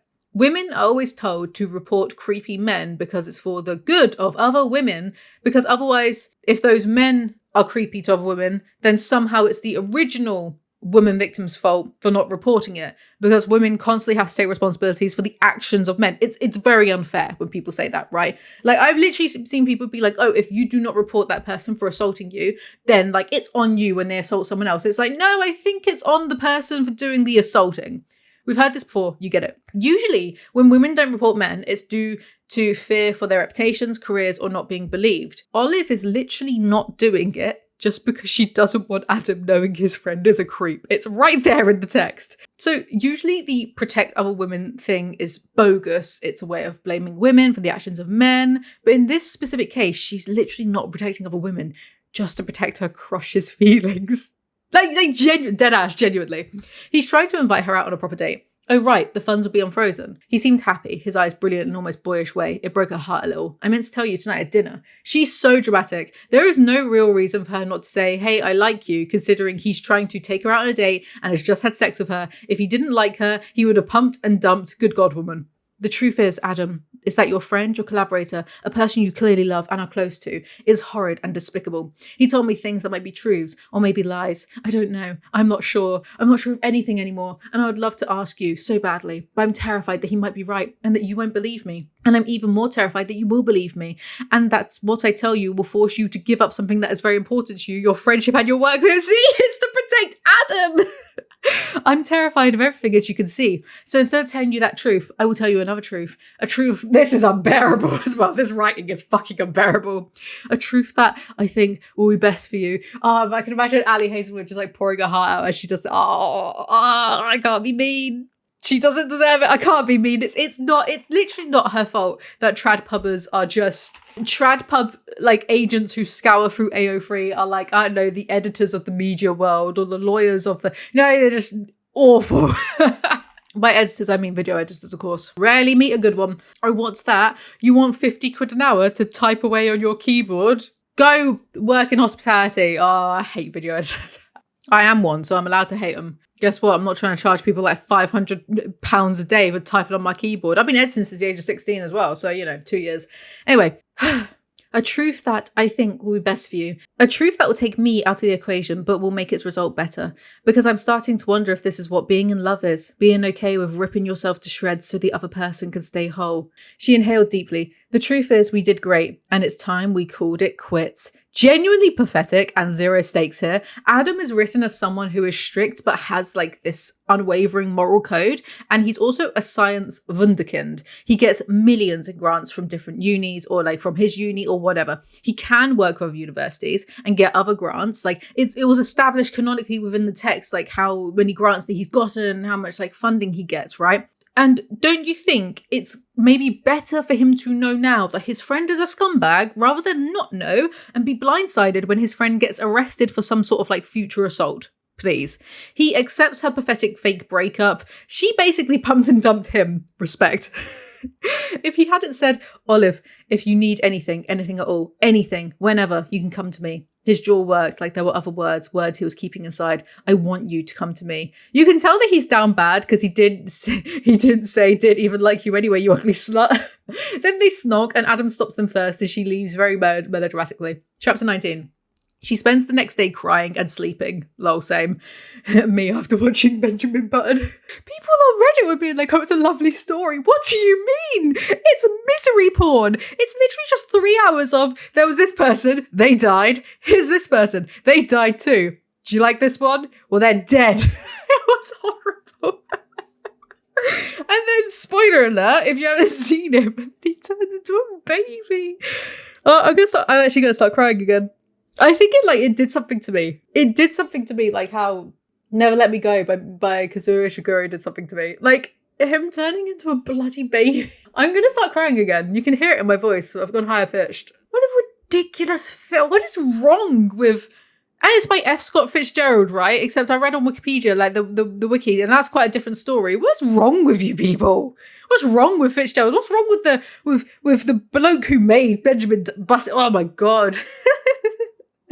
Anyway, she decided to put Adam's... Well, you can hear it in my voice. I'm not hormonal either. She decided to put Adam's well-being first and didn't regret it. But she should. But she'd be damned if she let Tom Benton take credit for a project she had worked on for years. A project that meant the world to her. Maybe her life was nothing but a little sob story, but it was her little sob story. Or you could just report him and then I don't know, profit. Her heart may be broken, but her brain was doing just fine. Doubt. So she writes up some stuff and asks her advisor, Dr. Aslan, to introduce her to other researchers to see if there's some other lab she can use for next year instead of Tom's. Then her annoying friends come round. Oh my God. Movie logic.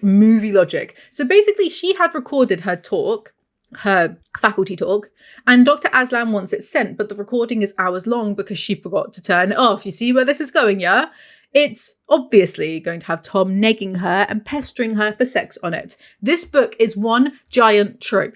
Also, on Malcolm's first date with Holden, his family was at the same restaurant, so they all had to dine together. I would run if I was Holden.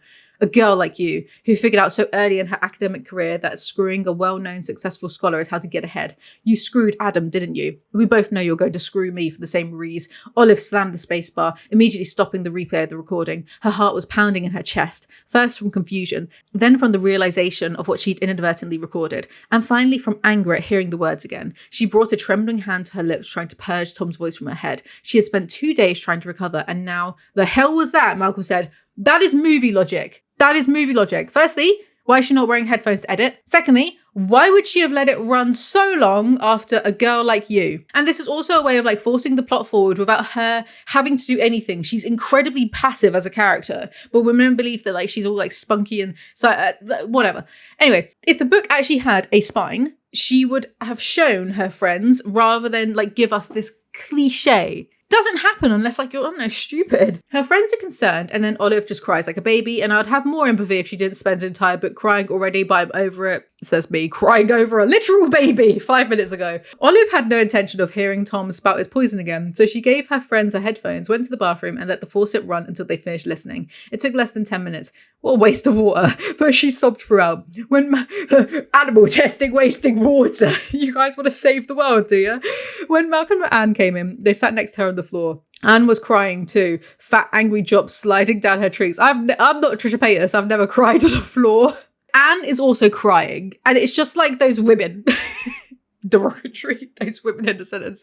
It's hot, okay? Allowed to be a bit sexist, but it's hot. The women that are like, oh my God, babes, don't cry. Because if you cry, you'll make me cry too. Like, enough.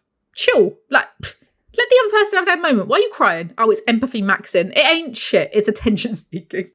I've always maintained that position. I do not get moved I don't get moved at other people crying. Just cry over stupid, like, films. Anyway, but yeah, so like she's crying on the floor, Anne's crying on the floor, Malcolm isn't crying, so why is it just the women crying? We don't all just weep constantly. I cry about literally nothing except very serious things like that horrible film that shouldn't have been made. He's the most disgusting, detestable, shameful, disgraceful human being, Malcolm said. I hope he has explosive diarrhea as we speak. I hope he gets genital warts. I hope he has to live saddled by the largest, most painful hemorrhoid in the universe. I hope he... Well, look, if the characters aren't going to take the sexual harassment seriously, I fail to see why I should. Because that's not serious. That's not a serious statement, is it? Anne is like, this is sexual harassment, you need to report him. And Olive is like, but then Adam won't collaborate with Tom anymore, as if that should be her priority.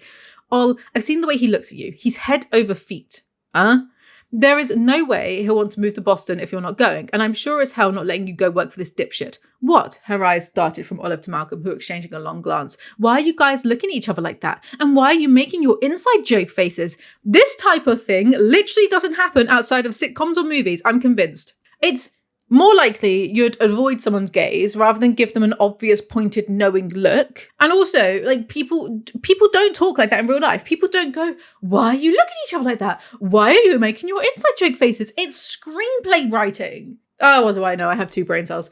Then Malcolm admits to Anne that Olive and Carlson never dated, but Olive caught feelings. It was so painfully accurate. Olive had to bury her face in her knees just in time for Anne to say, this is not real life. It is. Nuh-uh. This is a Hallmark movie or a poorly written young adult novel that will not sell well, Olive. Tell Malcolm to keep his day job. He'll never make it as a writer. The breaking the fourth wall is unbearable. It's only okay when I do it.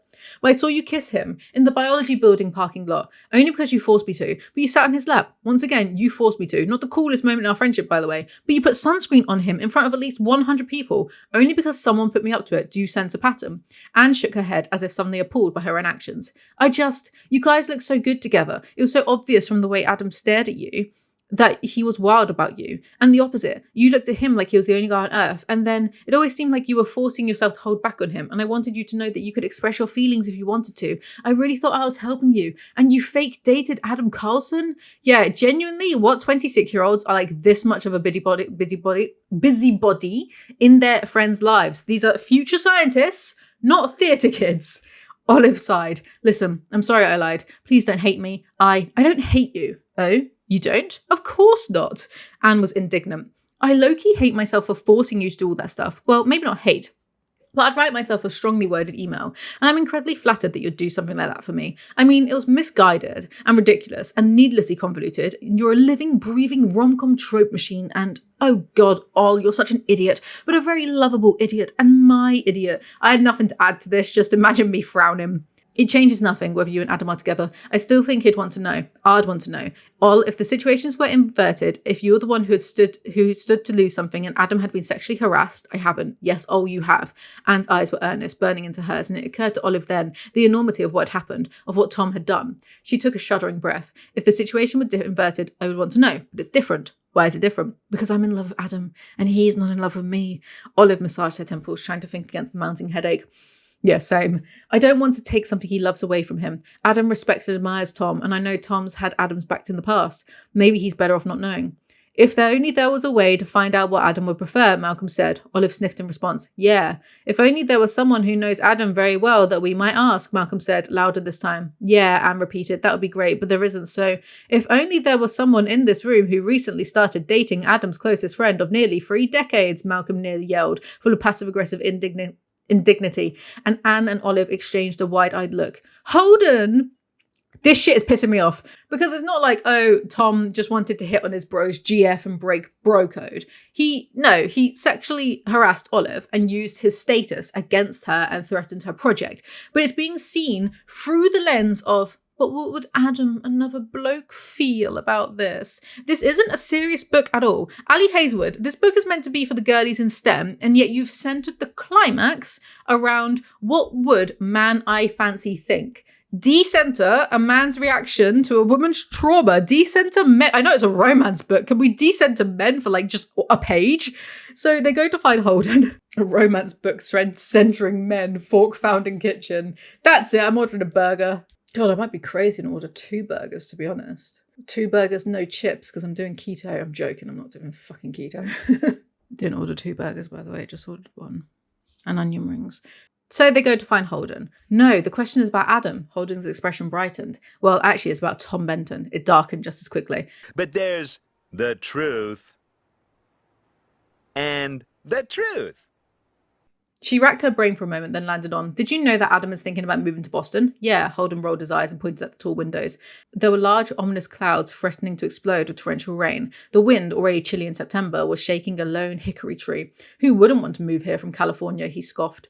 Olive liked the idea of seasons, but she kept the thought to herself. Do you think he'll be happy here? Why is this about Adam? Tom naturally gets brought up and Holden says he doesn't trust Tom. See, this is where a big part of my mistrust comes in. Holden worried at his lower lip, as if deciding whether and how to continue. Did Tom intercede to save Adam's ass on numerous occasions? Sure, it's undeniable. But how did those occasions come about to begin with? Our advisor was a piece of work, but he was not a micromanager. By the time we joined his lab, he was busy being a famous asshole to know what was going on in the day-to-day lab business, which is why he had postdocs like Tom mentor grad students like Adam and me and de facto run the lab.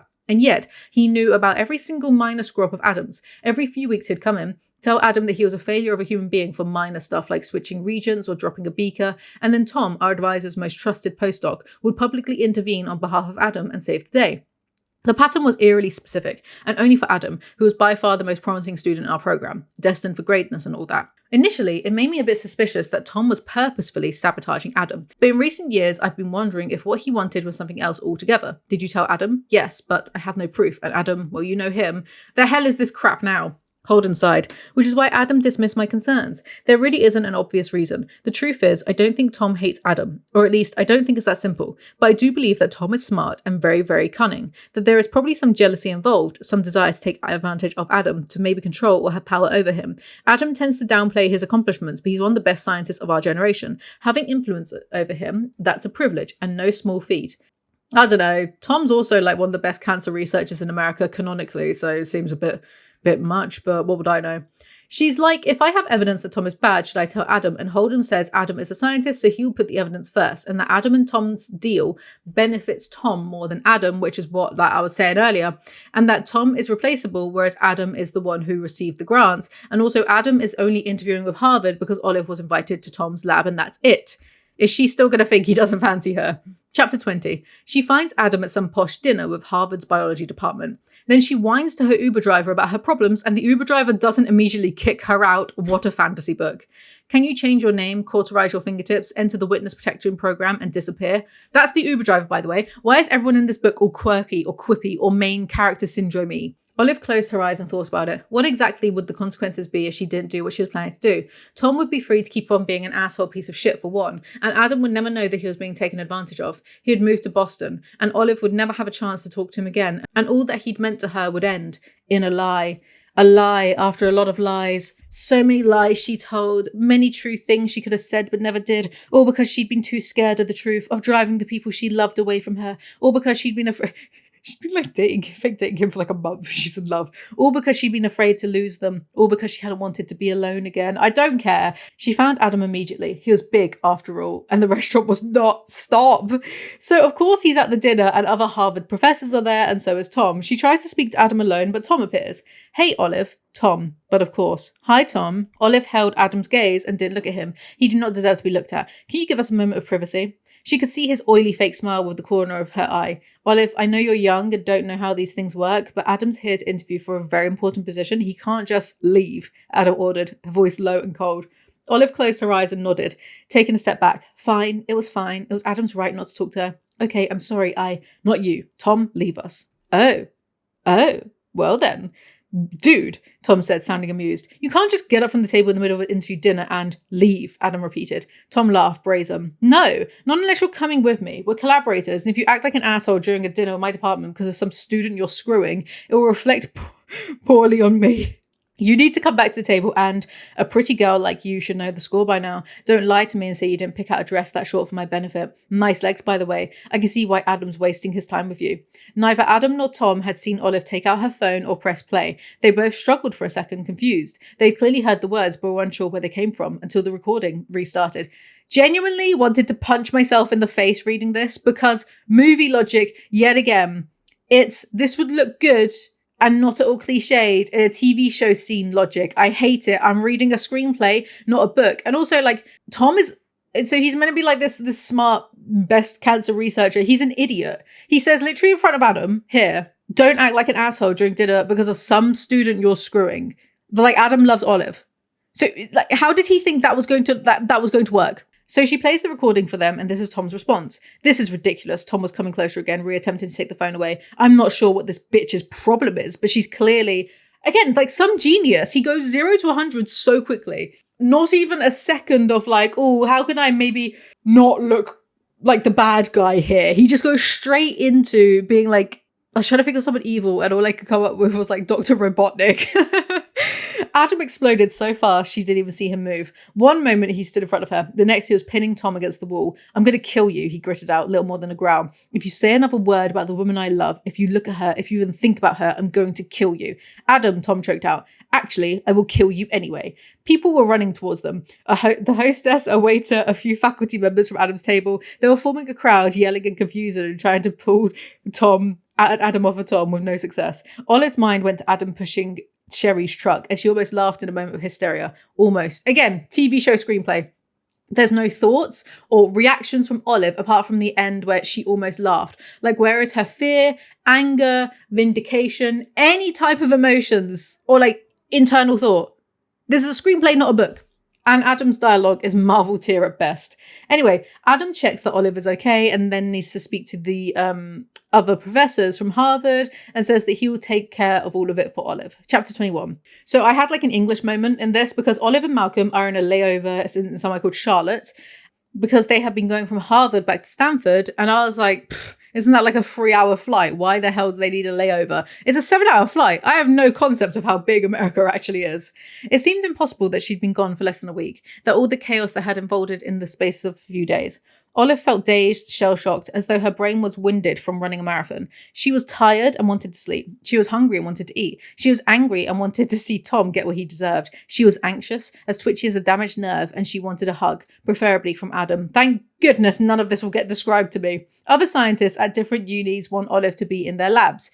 Anyway, in San Francisco, Adam meets up with Olive and Holden wants them all to double date, and it's very sappy. It makes me sick. They all go out to dinner.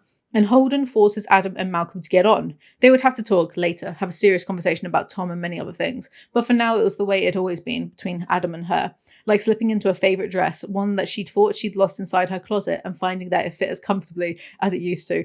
They were like separated for a day. Why is this so dramatic? She grinned. No way. Appalling. Amazing, you mean? I do not. This is my favourite restaurant. You haven't even tried it yet. It'll be spectacular. It'll be horrific. I wasn't going to say this. I've been holding back for 2 hours now because the next part is mean.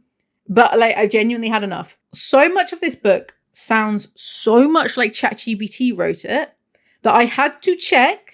And actually, this book does predate ChatGPT. Like I checked, I Googled when the ChatGPT come out. It's like 2022. This book was published in like 2021, but it was a fan fiction before. So much of it, like the dialogue and the quipping and the back and forth, it sounds like ChatGPT, because LLMs cannot fucking wrote it. No offense, Ali Hazelwood. I think ChatGPT got trained on the data in this book. Not a compliment. Oh, Olive's cheeks warmed a little. Nothing. They just have pumpkin spice bubble tea. I like how this whole book has kind of been like Olive isn't like the other girls because she uses dollar store mascara, can't do winged eyeliner, doesn't have big titties, and you know, she's like a STEM girly. But then they give her the most basic stereotypical American white girl fascination with pumpkin spice. I love this. They then argue about pumpkin spice. It's as fascinating as it sounds.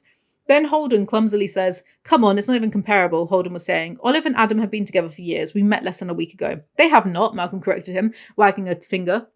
Adam's hand was still curled round her wrist. "They started dating like a month before we did." "No," Holden insisted. "Adam was into her for ages. He's probably secretly studied her eating habits and compiled 17 databases and built machine learning algorithms to predict her culinary preferences." Olive burst into laughter. "He did not." She took a sip of water, still smiling. "We only just started hanging out at the beginning of the fall semester." "Yes, but you knew each other from earlier," Holden was frowning. "You two met the year before you started your PhD here, when you came for your interview, and he's been pining after you ever since." I mean, okay, so that's like, what's fucked up is I actually think that's the ideal man, someone who just single-mindedly obsesses over you and your personality and is a caretaker who predicts your needs before you know your needs. I think that's ideal. But in my defense, so arrogant, I have the type of personality that does inspire that level of devotion in the male species. I just do. I'm tired of pretending I don't.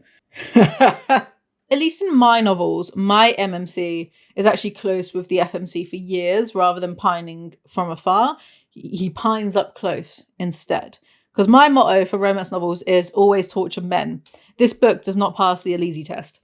Olive shook her head and laughed, turning to Adam to share her amusement, except that Adam was staring at her already and he did not look amused. He looked something else. Worried, maybe, or apologetic, or resigned, panicky, and just like that, the restaurant was silent. The pitter-patter of rain on the windows, people's chatter, the clinking of silverware, it all receded. The floor tilted, shook a little, and the AC was just this side of too cold. At some point, Adam's fingers had let go of her wrist. Again, this was written for a movie screenplay, not a book.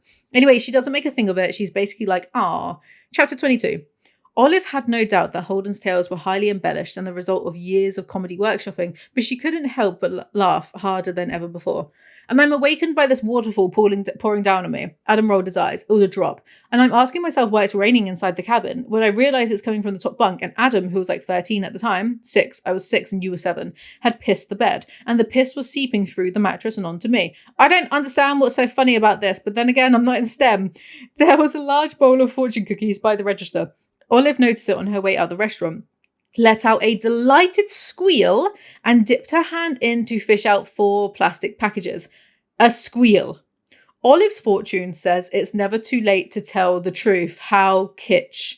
Adams says you can fall in love, someone will catch you, gag me. So they walk home together. Tom is going to get fired, obviously, and Adam is sorry that he had no idea that Tom was such a lech. He said it, with you, like Olive was something special, uniquely precious to him, his most beloved treasure. It made her want to shiver and laugh and weep at the same time. It made her happy and confused.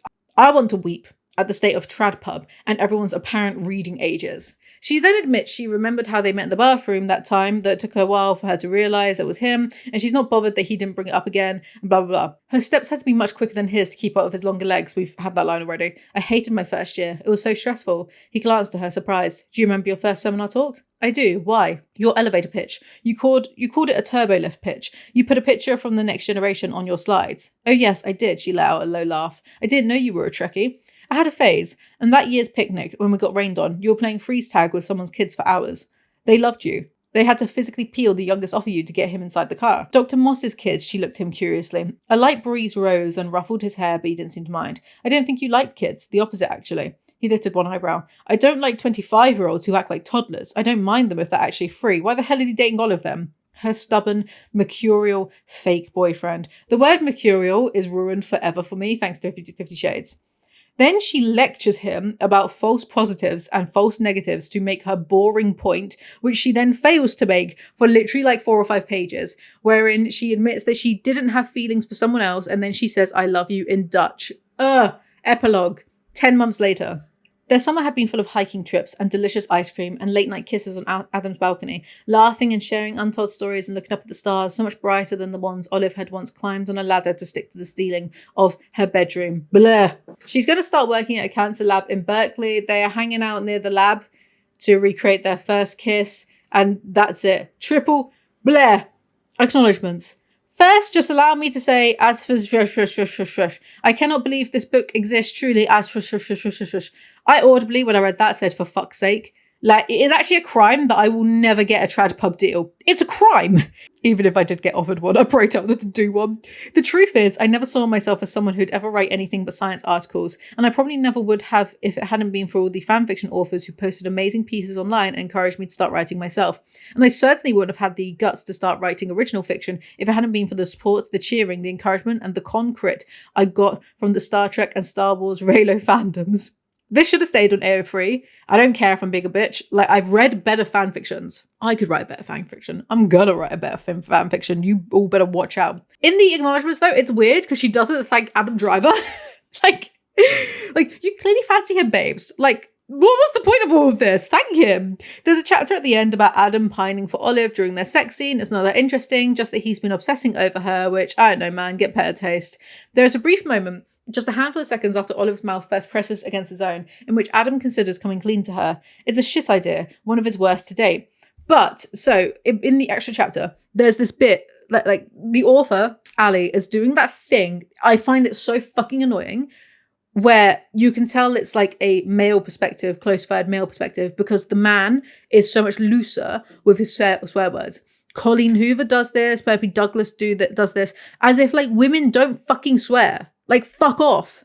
It's weirdly sexist. I'm just going to say it. It's fucking sexist. Why do men get to swear and women do? Like, shut up. I hate you. Anyway, what about what I want? She leans forward, eyes blazing. Okay, she's angry, all right. Fiercely, beautifully so. There's also this annoying thing in this chapter, the Adam POV one, where Olive from Adam's POV is like this spunky, fierce, sassy woman, when we all know she's a complete wimp. I could be generous and say the author does this on purpose, like how in Peep Show we see internally characters being neurotic messes, but externally they come across as like maybe indifferent. But I've just done 97 pages of this script, so I am not in a generous mood. That's it. Goodbye forever. That's all for today's video. Did you enjoy it? Did you enjoy the return to long form book reviews? I kind of enjoyed it. Anyway, let me know in the comment section below what you thought of this book. Give me some suggestions for anything you'd like me to look at next. The more horrible, the better, as long as I don't get demonetized. I have these book reviews going up on Spotify under just search for Alizee and you'll find my Spotify playlist, and I'll also link it down below. I have new Instagrams and TikToks for clips and clip farming, if any of you are interested in following those for some reason, if you can't get enough of me. I have a Ko-fi account. It's like /Alizee. Again, it's in the description. I have books out myself and Ronnie Red is going to come out very soon. I also... Oh, what else is there? What else is there? I have a PayPal, if anyone cares. PayPal, Ko-fi, Spotify, socials, books. Surely that's it. Oh, and my friend Rob has a book out. You can find it on rabaldwin.com. It's called The Curse of Northland, and it's out. There's ebooks, there's hardcover copies, but you can get the ebook online. So that's all for today's video. Thank you guys so much for listening and watching. Remember, you like, comment, subscribe. I make new videos whenever I feel like it. It's a return to long form book reviews because I had fun doing this, and I'll see you all next time. Goodbye.